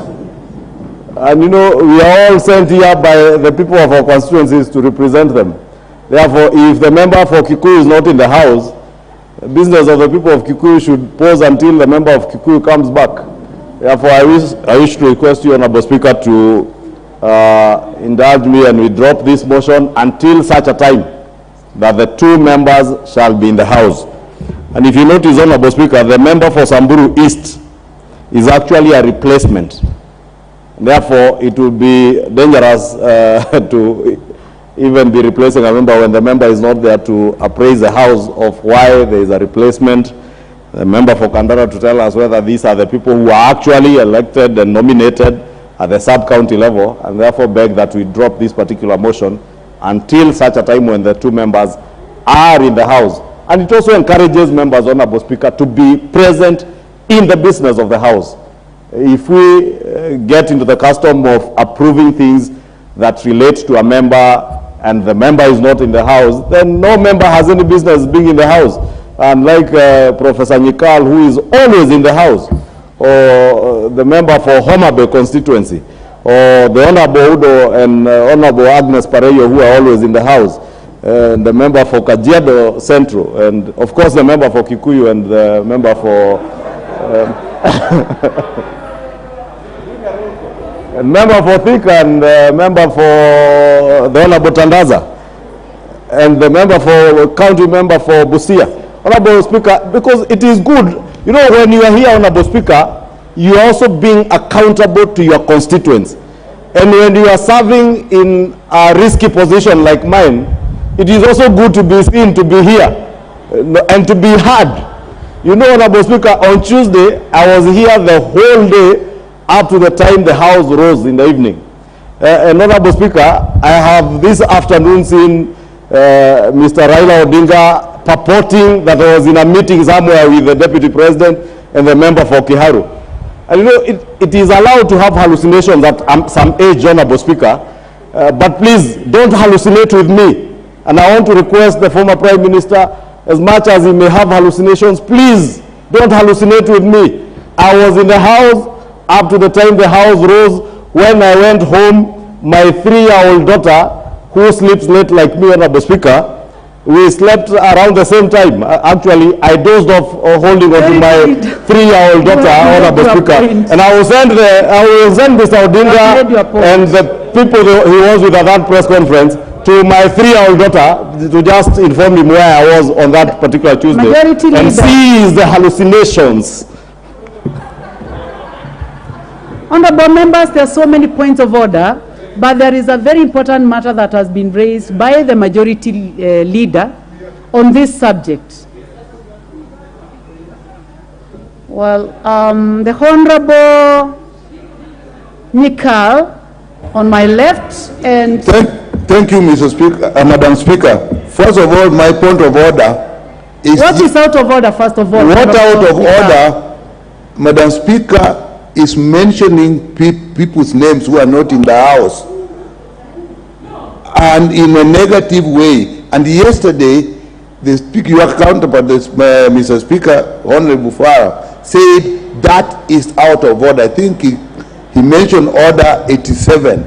You can exactly say what they did, but you cannot go on to say somebody is having hallucinations, because that's not a fact. You can say he said this, he said that, but you can't proceed to make those. So I think, Madam Speaker, I respect the member very much, the leader of a majority, but we must remember that we have leaders and people respect their leaders.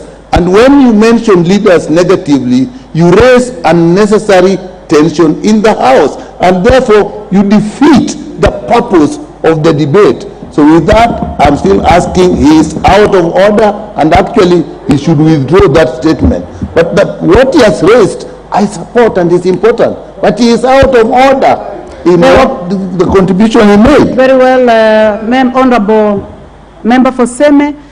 Honorable members, I would like you to desist from mentioning individuals negatively in your debate. Majority Leader, I would like to give you a chance to clarify on that matter, and if you did not mean it, then you may wish to withdraw, especially on the part of hallucinations. You know, Honorable Speaker, and the Honorable Nikal knows, because he has been in government, Standing Order 87(3) says that shall be out of order to use offensive or insulting language, whether in respect of members or the House or other persons. It doesn't even say other persons who are not in the House. It is any other person.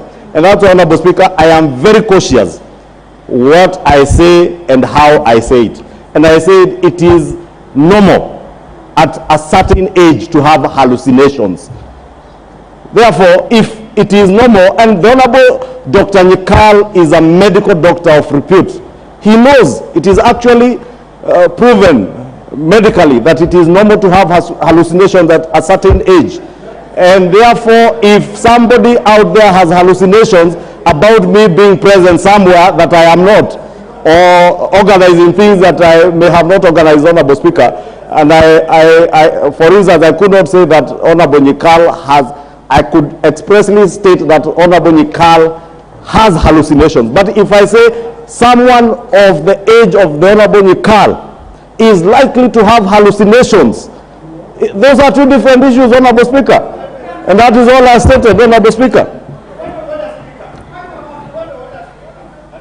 The honorable members, if you say point of order and I cannot see your name on the intervention.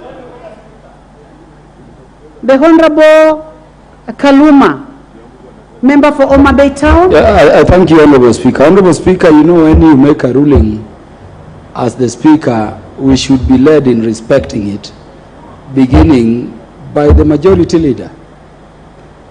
And I think our good friend, the Majority Leader, is forgetting himself at times.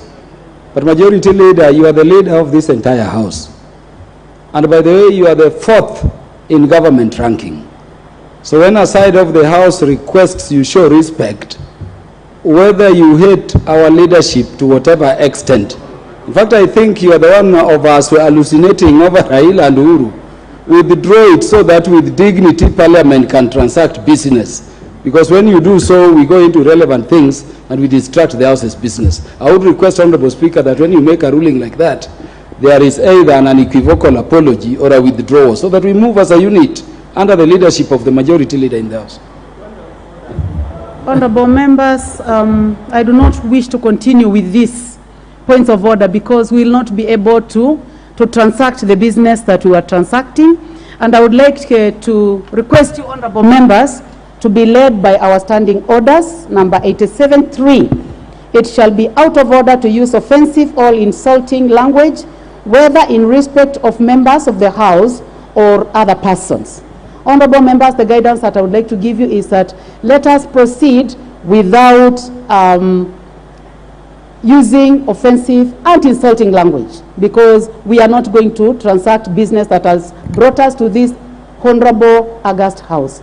Honorable members, allow me now to go back to the matter that was raised by the Majority Leader concerning the procedural motion number 9 on extension of motion of consideration.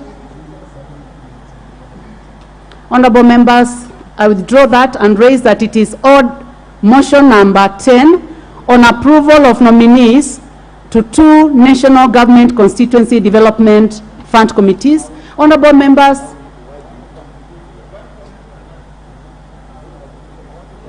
I know that you really want to contribute to this, but I would like to guide this way, that indeed it has been practiced. We have perused documents, and it has been practiced that the constituencies, especially when it concerns members of NGCDF, cannot be discussed when members of those particular constituencies are not in the House. So, honorable members, I order that that business is dropped. It will be scheduled again by the House Business Committee. Let's proceed. Next order. Order number 11, motion. Reports of the 144th and 145th Assemblies of the Interparliamentary Union, IPU.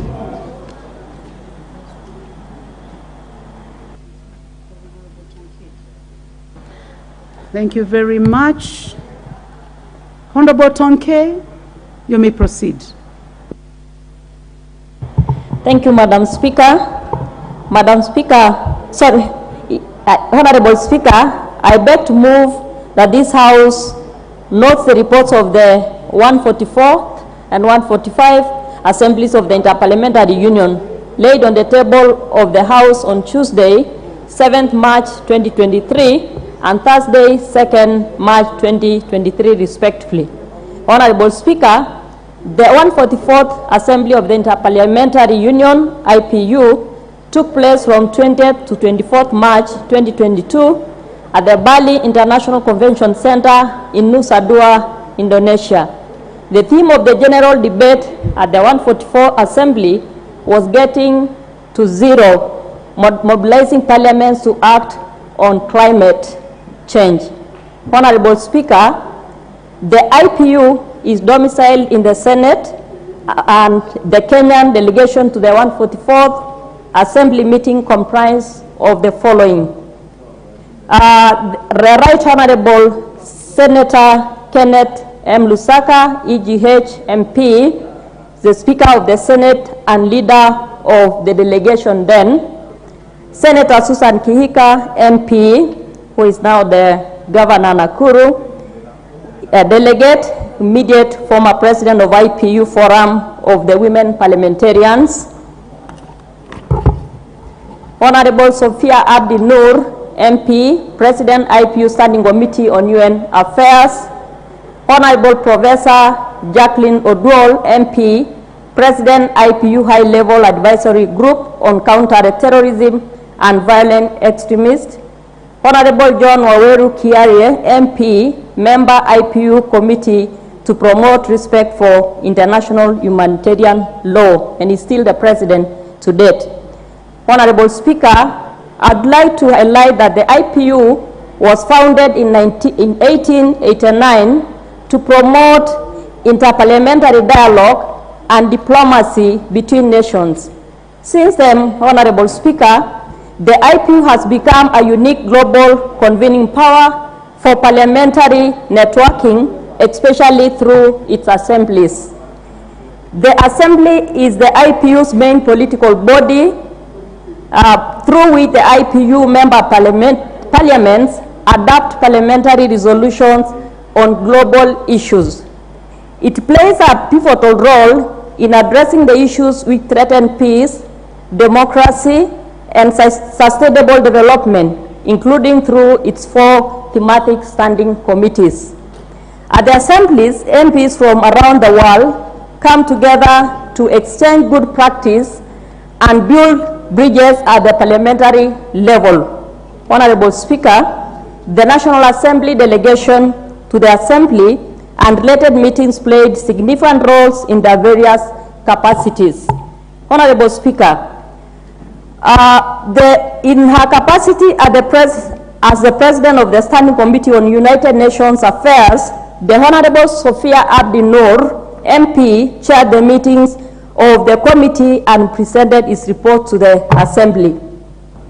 The Honorable Professor Jacqueline Odwol, MP, having served as Vice President, was elected President of the IPU High Level Advisory Group on Counterterrorism and Violent Extremism.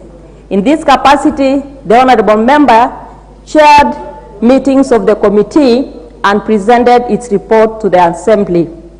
The Honorable Waweru Kiarie, MP, in his capacity as a member of the IPU Committee to Promote Respect for International Humanitarian Law, chaired meetings of the committee in the absence of the substantive President and had the honor to present its report to the Assembly.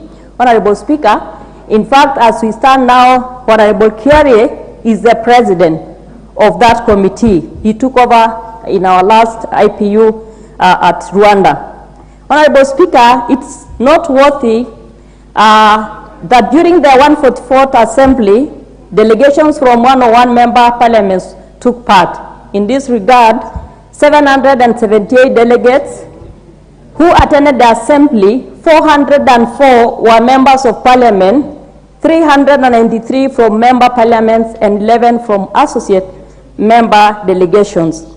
Those parliamentarians included 30 presiding officers, 28 deputy presiding officers, 154 women MPs, which is 38.1%, and 110 young MPs, which is a representation of 27.2%.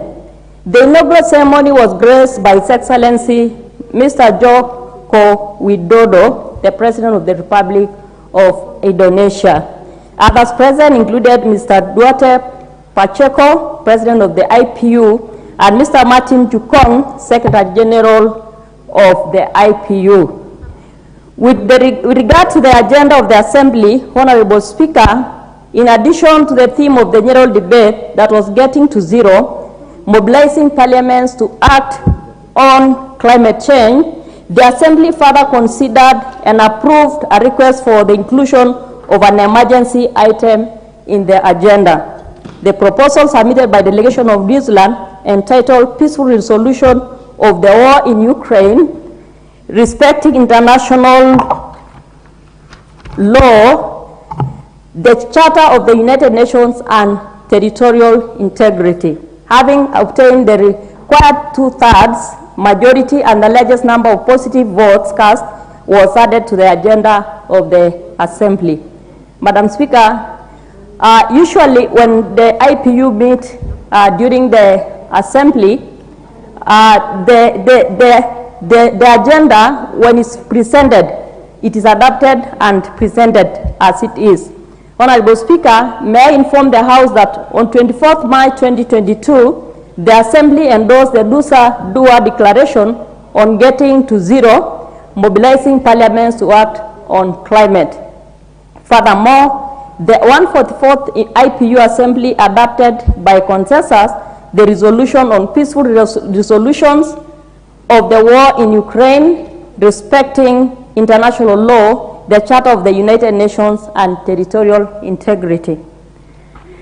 At the 145th Assembly of the Interparliamentary Union, Honorable Speaker, the Interparliamentary Union took place from 11th to 15th October 2022 at the Kigali International Convention Center in Kigali, Rwanda. The theme of the Assembly was gender equality and gender-sensitive parliaments as drivers of change for a more resilient and peaceful world. We held our elections today as KEOPA, Madam Speaker, and I want to thank the KEOPA members for electing Honorable Leah Sangaire as the chair KEOPA and holding a peaceful elections. This is issues of gender. Madam Speaker, the Kenya delegation to the Assembly comprised the following members: the Right Honorable Amason Kingi, EGH MP, leader of the delegation. Senator Dr. Boni Halwale, CBS, Member of Parliament. Senator Catherine Muma, MP. Honorable John Kiarie, MP. Honorable Ngozi Rai, MP. Yours faithfully, Honorable Rebecca Tongei, MP. Honorable Naisula Lesuda, OGW, MP, and Honorable Paul Abor, MP. Honorable Speaker, the 145th Assembly was attended by delegations from 119 member countries, associate members, observers, and other institutions, and was officially opened by His Excellency Paul Kagame, the President of the Republic of Rwanda. Other dignitaries who graced the inaugural ceremony included Mr. Antonio Guterres, Secretary General of the United Nations, Mr. Duarte Pacheco, President of the IPU, and Mr. Martin Chunkong, Secretary General of the IPU. I wish to inform the House, Honorable Speaker, that on 14th October 2022, the Assembly considered and adopted the Kigali Declaration committing parliaments to be drivers of change for a more resilient and peaceful world, to celebrate the 10th anniversary of the IPU's plan of action for gender-sensitive parliaments, and to recommit to advance gender equality in all spheres of society. Honorable Speaker, the 144th and 145th Assemblies of the IPU also considered and adopted the reports of the committees of the Assembly, including the Standing Committee on Peace and International Security, 2, the Standing Committee on Sustainable Development, 3, the Standing Committee on Democracy and Human Rights, 4, the Standing Committee on United Nations Affairs, which I am a member. Honorable Speaker, there is also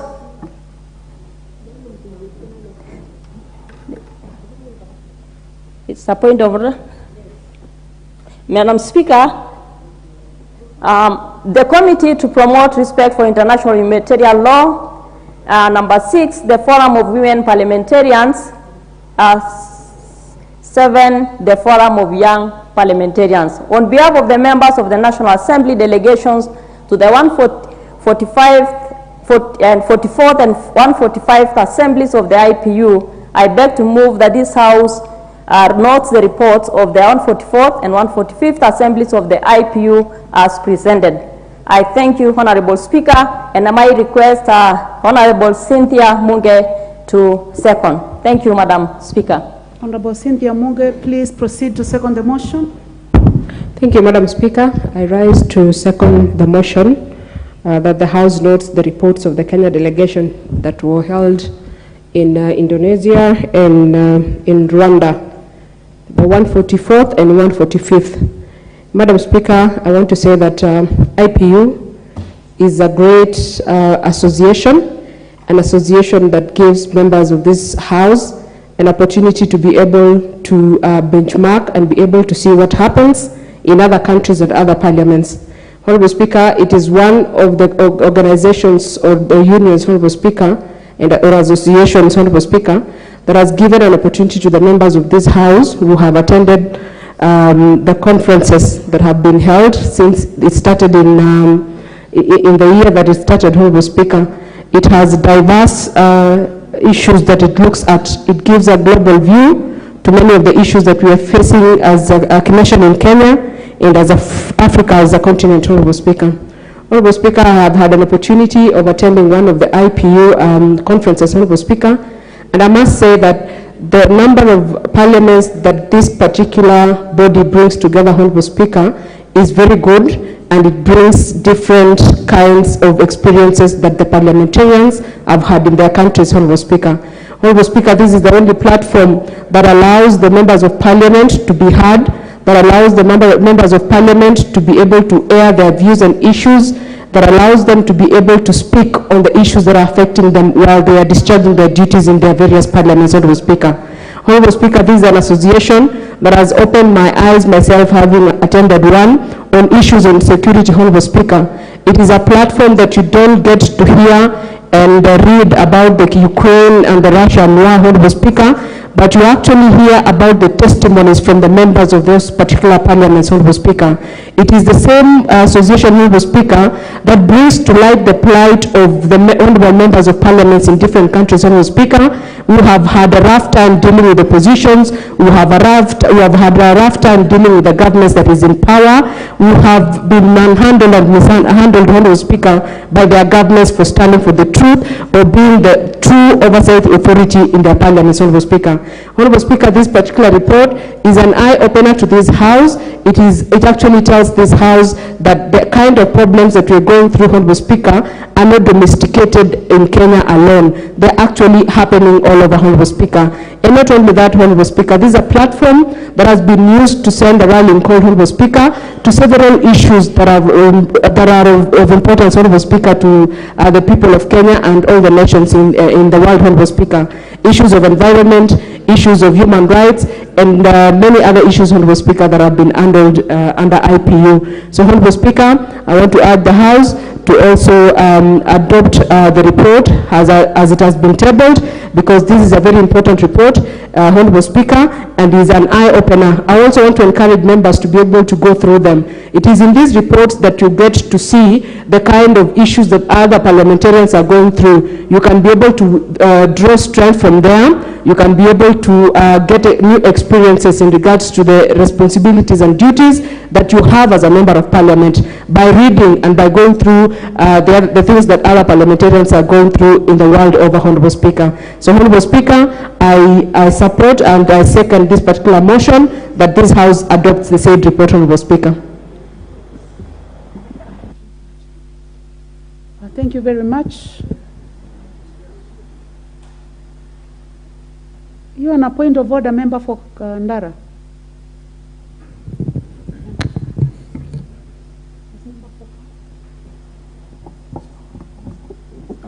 You may proceed, Honorable Member for Kandara. Thank you, Madam Speaker. I would like to bring back to attention a motion on NGCDF that was deferred because I was still in the chambers, but I wasn't present in here, Madam Speaker. Member for Kandara. Yes, sir. You may take Madam, your sir. seat. Thank you, Madam. Yes, the House Business Committee had scheduled the matter for approval of nominees to NGCDF, and indeed it is true that your constituency is one of those that were scheduled. That is Kandara constituency. The matter was dropped, and I would like to encourage you to make sure that you're in the House. I'm aware that you are engaged in other parliamentary duties, so make sure that you are here next time so that the matter can be transacted in your presence. Thank you. The Honorable Kemei. Before the Honorable Kemei speaks, honorable members, I would like to propose the question that this House notes the reports of Kenya delegation to the 144th and 145th Assemblies of Interparliamentary Union and related meetings held in Nusa Dua, Indonesia, from 20th to 24th March 2022, and in Kigali, Rwanda, from 11th to the 15th of October 2022, laid on the table of the House on Tuesday, 7th of March 2023, and Thursday, 2nd of March 2023, respectively. Thank you, members. I see a point of order by the Honorable Kemei. You may proceed. Okay, thank you, Madam Speaker. I want to, first, before I talk about the point of order of what you've said, and I'm concerned that yesterday there was a point of order, there was a ruling by the Speaker that such a report should be referred to our Committee on Regional Integration. So let that one go in record so that next time we don't discuss before it is referred. I want to believe that one, Madam Speaker, on point of order 212. Thank you, Madam Speaker. And then allow me again to... Honorable member, you are not allowed to raise 2 points of order. Okay.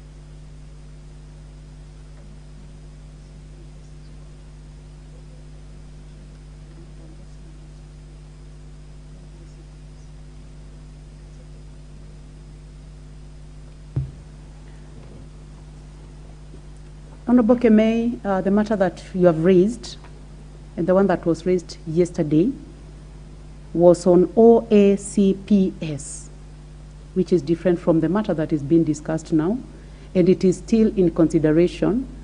The substantive speaker will be able to rule on that subject. I desist from making any ruling on that matter. The substantive speaker will do so. The Honorable Wilberforce Oundo, you are also on a point of order. What is out of order, Honorable Member? Honorable Speaker, I wanted to raise on a point of order, but looking at the faces that in the flow of in the House, especially among the newcomers, the first-timers, let me hold on to my point of order for the next 20 minutes until the rains subside so that we can know what to do. Honorable Speaker, the joy of coming to Parliament is to speak on the floor of the House.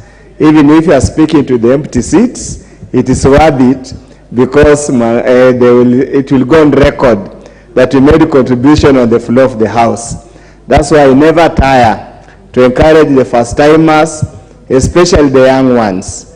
In whatever condition you are, always take all the time you can to come to the floor of the House when the veterans have left, when the House leadership have left, and you'll have all the time to say all that you want, and so that you learn the art of debating, you learn the art of putting across national points of national importance. Thank you, Honorable Speaker. Have you decided to let the Speaker imagine the point of order that you wanted to raise? No, I'm not leading the Speaker to imagine anything. I'm just giving a further advice to the young parliamentarians. They learn how we do our things. Myself, Dr. Nyikan, we are veterans here, and we know how things go. But for now, Honorable Speaker, I will wait patiently for my turn to contribute on the motion, and if there is any need, we'll raise the point of order at the appropriate time. Thank you, Honorable Speaker. Okay. So then, Honorable Members, we proceed with debate. The Honorable Florence Jematia, Member for Baringo County. Thank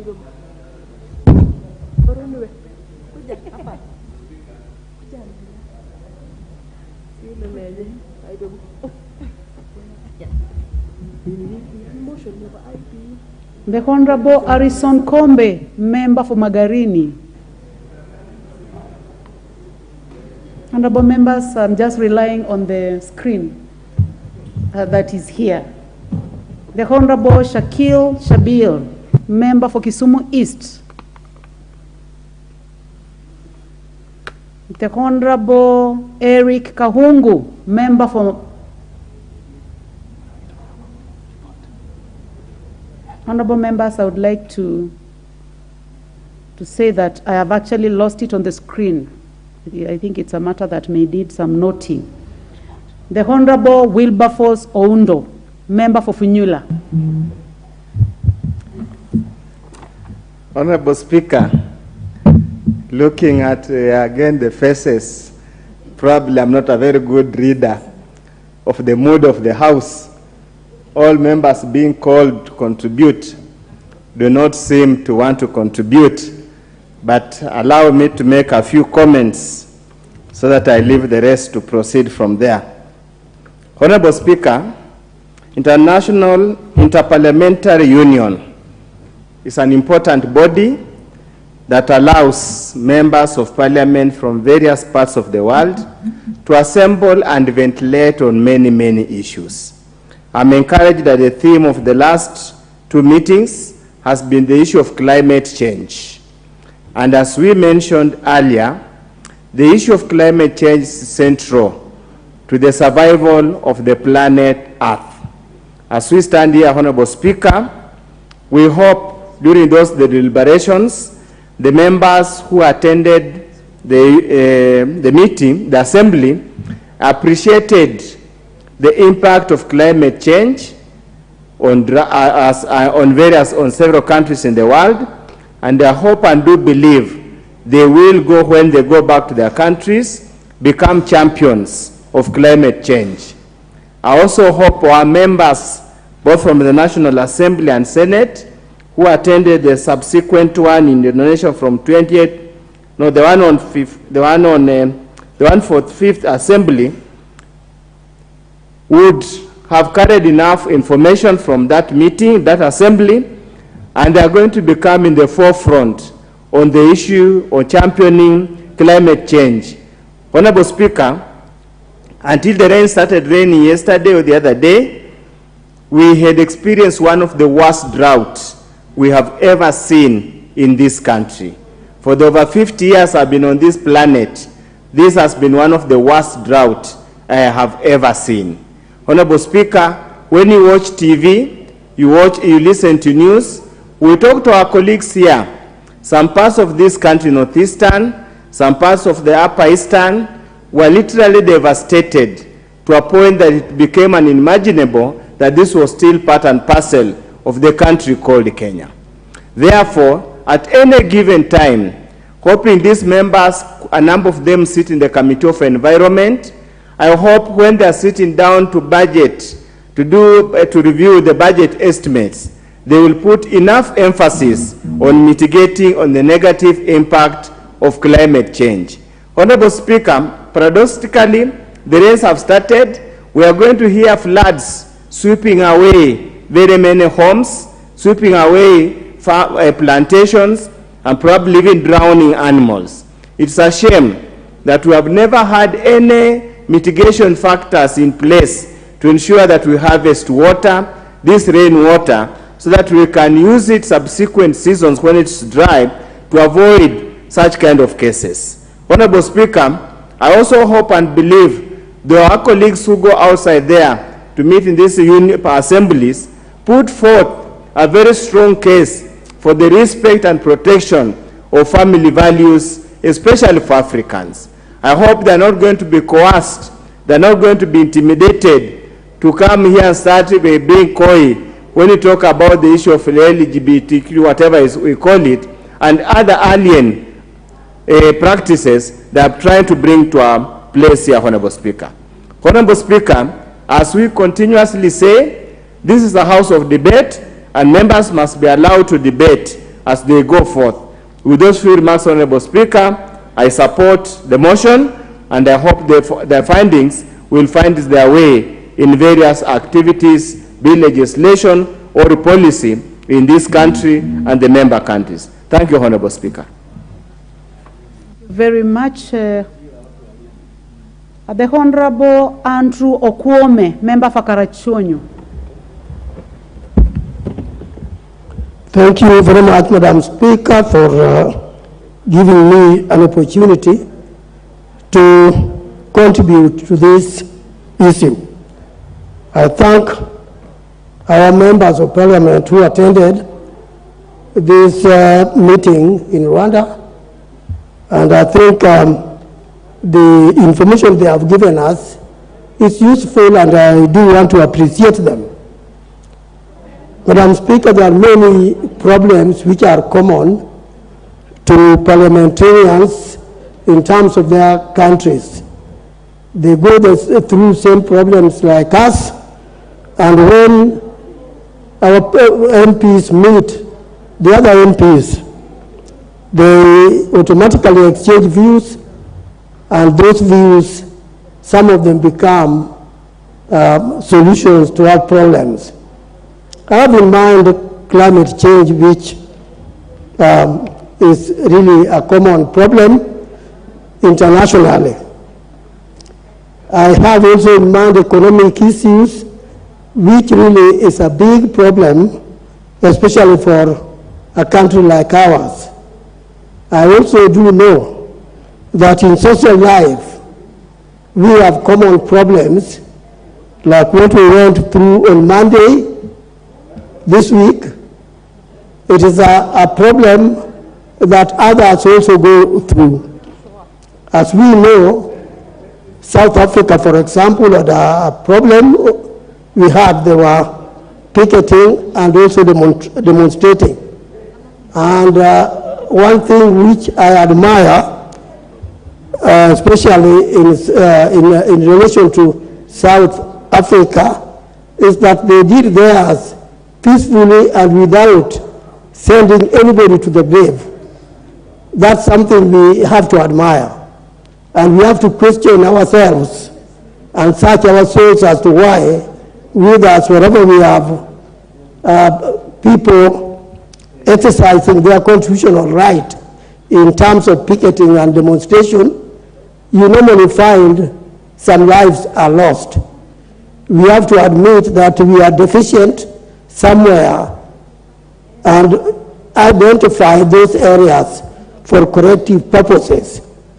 I'm aware, Madam Speaker, that if somebody asks me who was wrong in this, I clearly will say that our police need to check themselves, because the solution is not with killing your own brothers so that you cause those who see you doing a wrong thing trying to defend themselves using stones, because that's the only available weapon to them.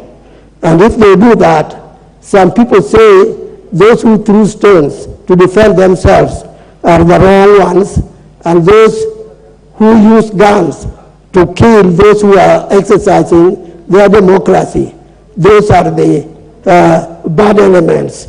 Now, we tend to turn things the other way around.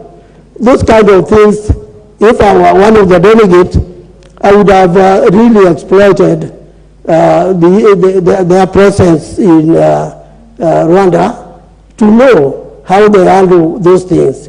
We need to know honestly how we can handle the people who are grieved, people who are saying they are suffering and they are exercising their democratic right, and I would say their constitutional right, so that we do not kill those who are exercising their constitutional rights.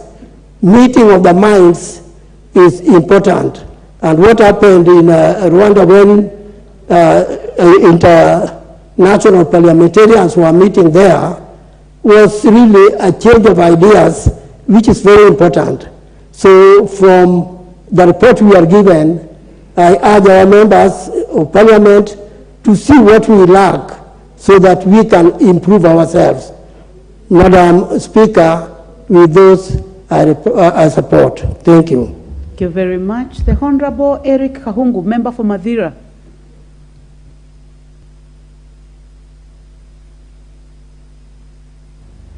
Thank you very much, Mr. Speaker, for giving me this opportunity this evening to comment on the report that has been brought by the Honorable Member with regard to the members who traveled to Rwanda and other countries. Mr. Speaker, I must say that in this country we have the best reports, Mr. Speaker, but unfortunately, most of those reports ends up in shelves. Most of them, Madam Speaker, they are not implemented. It's my wish that some of these reports, Madam Speaker, they are going to be utilized for the benefits of this country, Madam Speaker. And since they traveled to Rwanda and South Africa and other countries, Madam Speaker, it's my wish that they learned on how Rwanda went through a lot of pain during genocide, Madam Speaker.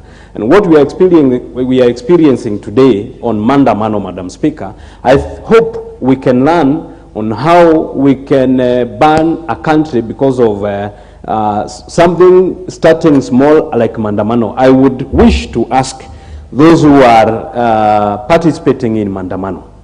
There are so many ways we can solve the issues surrounding the country. The elections were done, we finished, we were done with the elections. And Madam Speaker, if it is a must someone be listened after elections, someone who lost an election, it is not through Mandamano. We have lost a life, Rwanda lost lives. It is a learning process we should learn, that it is not a must we do Mandamano, we throw stones, we insult each other. If we are done with elections, if we are defeated, it is a good way to accept that elections have been completed and we move forward with this country. Madam Speaker, most of those people who are calling for Mandamano, they were in the center stage when this economy was ruined down.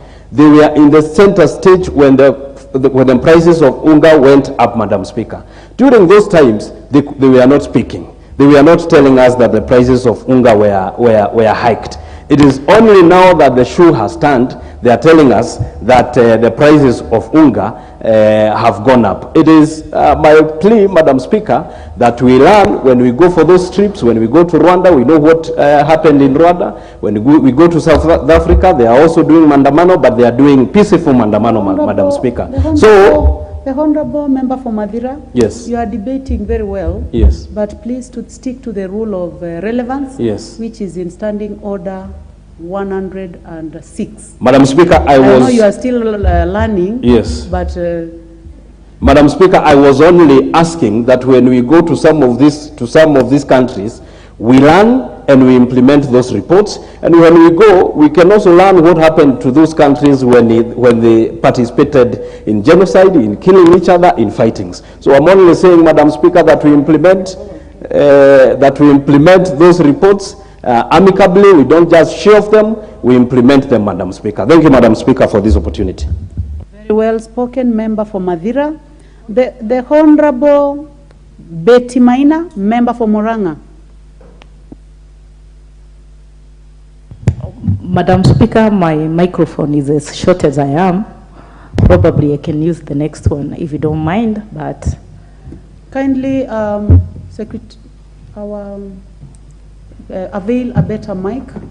The mic that she has is too short for her. Thank you very much. Thank you so much, Madam Speaker. And when the member from Mathira was speaking, he consistently repeated, Mr. Speaker, maybe kindly to remind them that we have a Madam Speaker and the leadership of this House is coming to birth, that women can be in leadership position. Madam Speaker, I wish to appreciate the members who had visited several countries and they brought a report here. Madam Speaker, I echo the sentiment of my colleague that in this nation we are good at keeping reports in our shelves.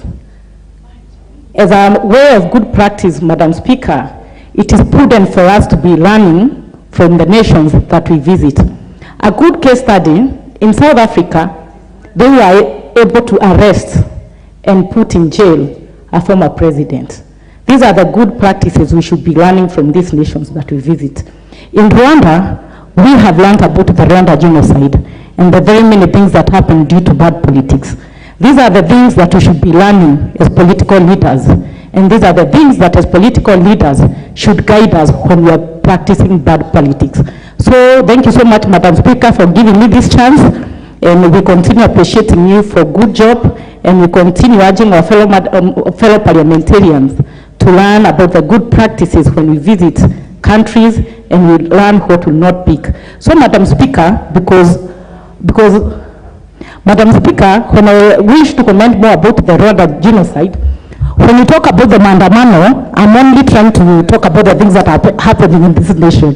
When you talk about Maandamano as a bad practice, Madam Speaker, this nation is going through much, and especially we are losing so much in the capital city when people just wake up and decide to go for Maandamano. As a good practice, Madam Speaker, we respect the constitution of this nation, whereby when people are elected, they should be given an opportunity to lead, and those who lose in election should give those who won in the election an opportunity to lead as a way of respecting our constitution. Thank you so much, Madam Speaker, for giving me an opportunity to participate. Thank you.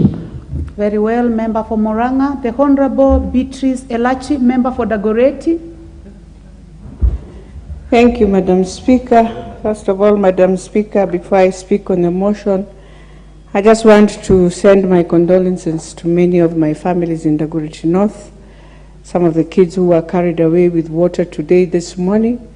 I'm looking at what we are debating. I'm wondering, are we looking at the disaster of this rain? Yet we have government that does not have machinery to even remove children from a river. It has been very sad today. So even as we speak of all this, and we speak about the trips that we go, I want to congratulate Rwanda because they are taking over from Kenya, because of our own corruption, because of what we have done to our country that God blessed us with, a country God gave us, that we can be the hub of Africa. But today, our young people are languishing. Our young people have no jobs. All the jobs have gone to Rwanda. We have NBA today in Rwanda. We have another hub coming in Rwanda. It is so sad that it is Kenyans who have built Rwanda, and Rwanda that is flourishing. But here, because of the 10 years of lust of money, 10 years, Madam Speaker, that we went through, people thinking of themselves, we have killed Kenya. We as leaders in this house, we do as if it's a joke. We play around. Madam Speaker, I am a victim that was taken to Hague to stand in a gap between the former president and now the president, something that I have never spoken of. That is why it's not that I can't do Maandamano. I have seen what it can bring to a family.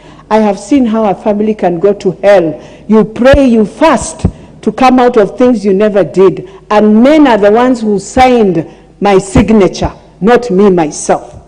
So as we speak for that, I want us to focus to Kenya. I want to speak to my government, to our government, because they are the government of the day. Sometimes you need to be a David. You must be a David that looked at Saul and did what was right for Israel. Sometimes pride can take you to a wrong direction. And therefore, if we do not have leaders in this house who can face the president, face the former prime minister, and tell them, look, there is Kenya beyond all of you, then we will be fearing to do what is just for this country. Madam Speaker, we need a third force that comes and says this is right. You don't need to be a person who will see young people. You are joking with these things you are talking about. Yesterday it was a joke. Let me tell you how it comes to divide us in Nairobi. That is the time you'll see young people, those defending their properties, those who don't have properties, will be the ones now being eaten. They will eat themselves alive. Us who are laughing here, trying to please to get a ticket of 2027, the other one trying to please to show the Kalenjin how you can speak for your president. Excuse me, we will be left, we will be found again. They will come for us. They will come for us. What is out of order? Member for Madera? Thank you, Madam Speaker. Is it in order Would you for... like to state the standing order? The standing order that says you need to substantiate on a statement you're making on the floor of the House, Madam Speaker.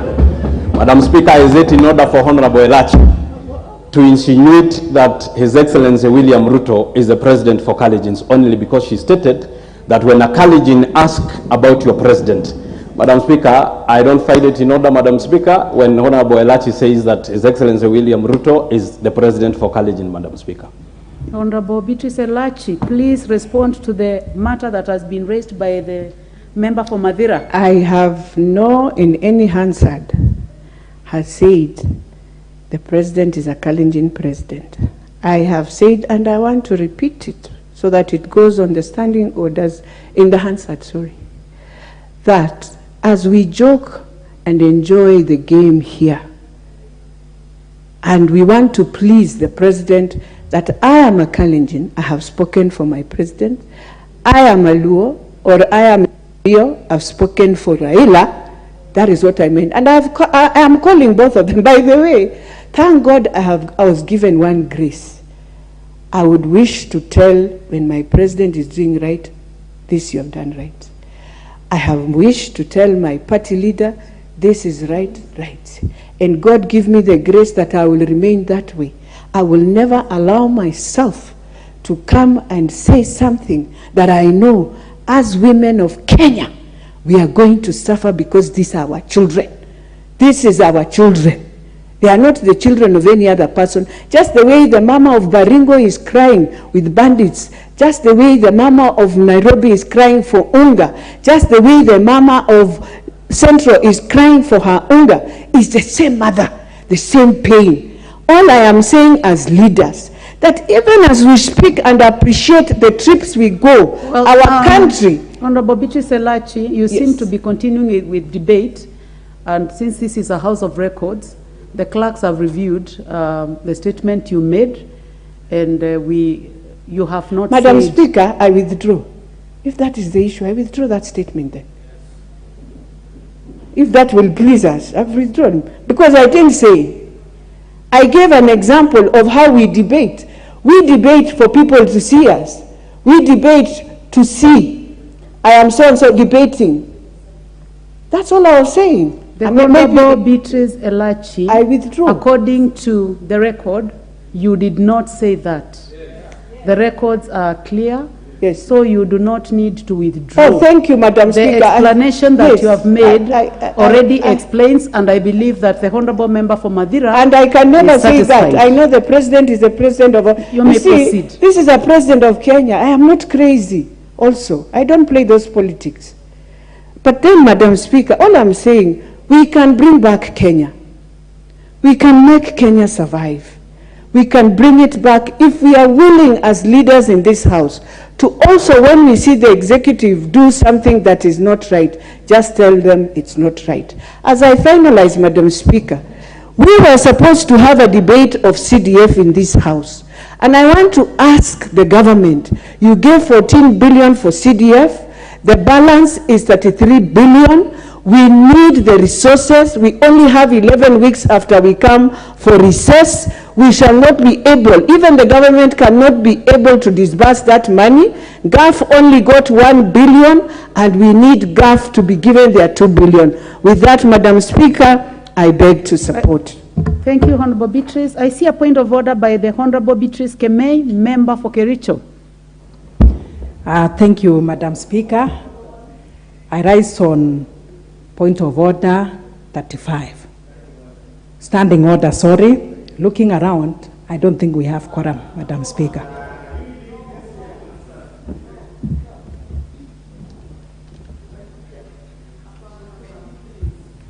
Well, honorable members, I order that the bell be rung for 10 minutes.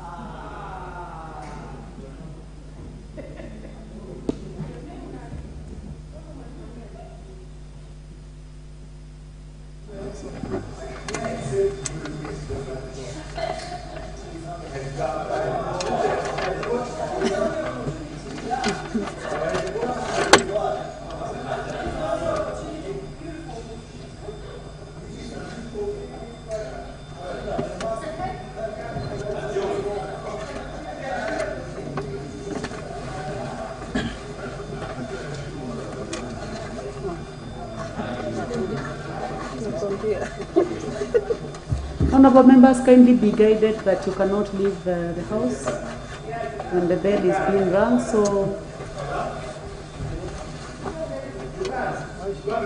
you can't leave, honorable members.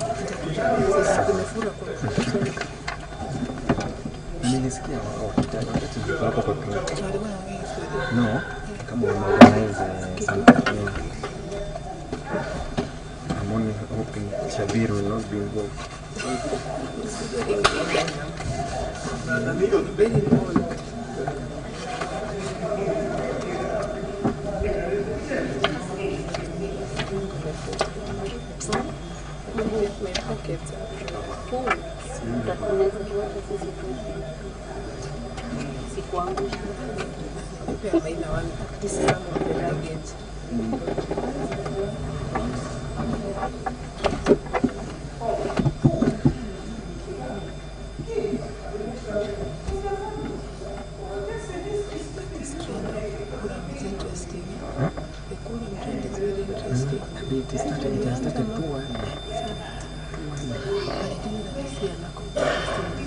Yeah, the new one. I think waliona kama wana mistake from the old go, so they lost interest. Hatukuwa accommodate vizuri.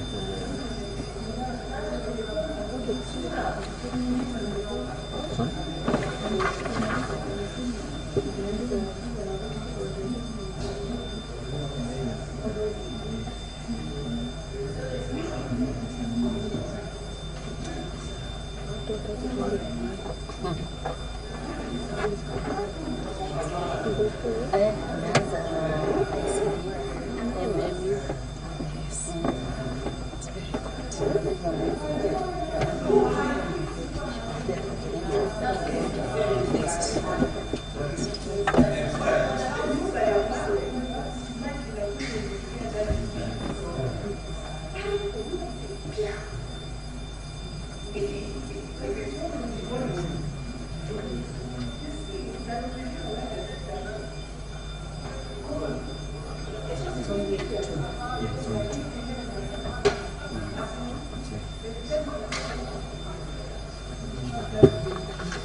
Honorable members, 10 minutes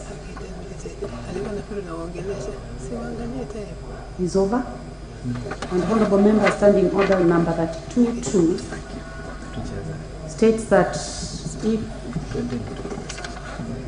on the count under paragraph 1, a quorum does not appear to be present, the speaker or the chairperson shall cause the division bell to be rung. And if no quorum is present at the expiry of the 10 minutes, now the House will be adjourned. So, honorable members, and the time now being 7 minutes past 5 p.m., this House stands adjourned until Tuesday, the 11th day of April 2023 at 2:30 p.m.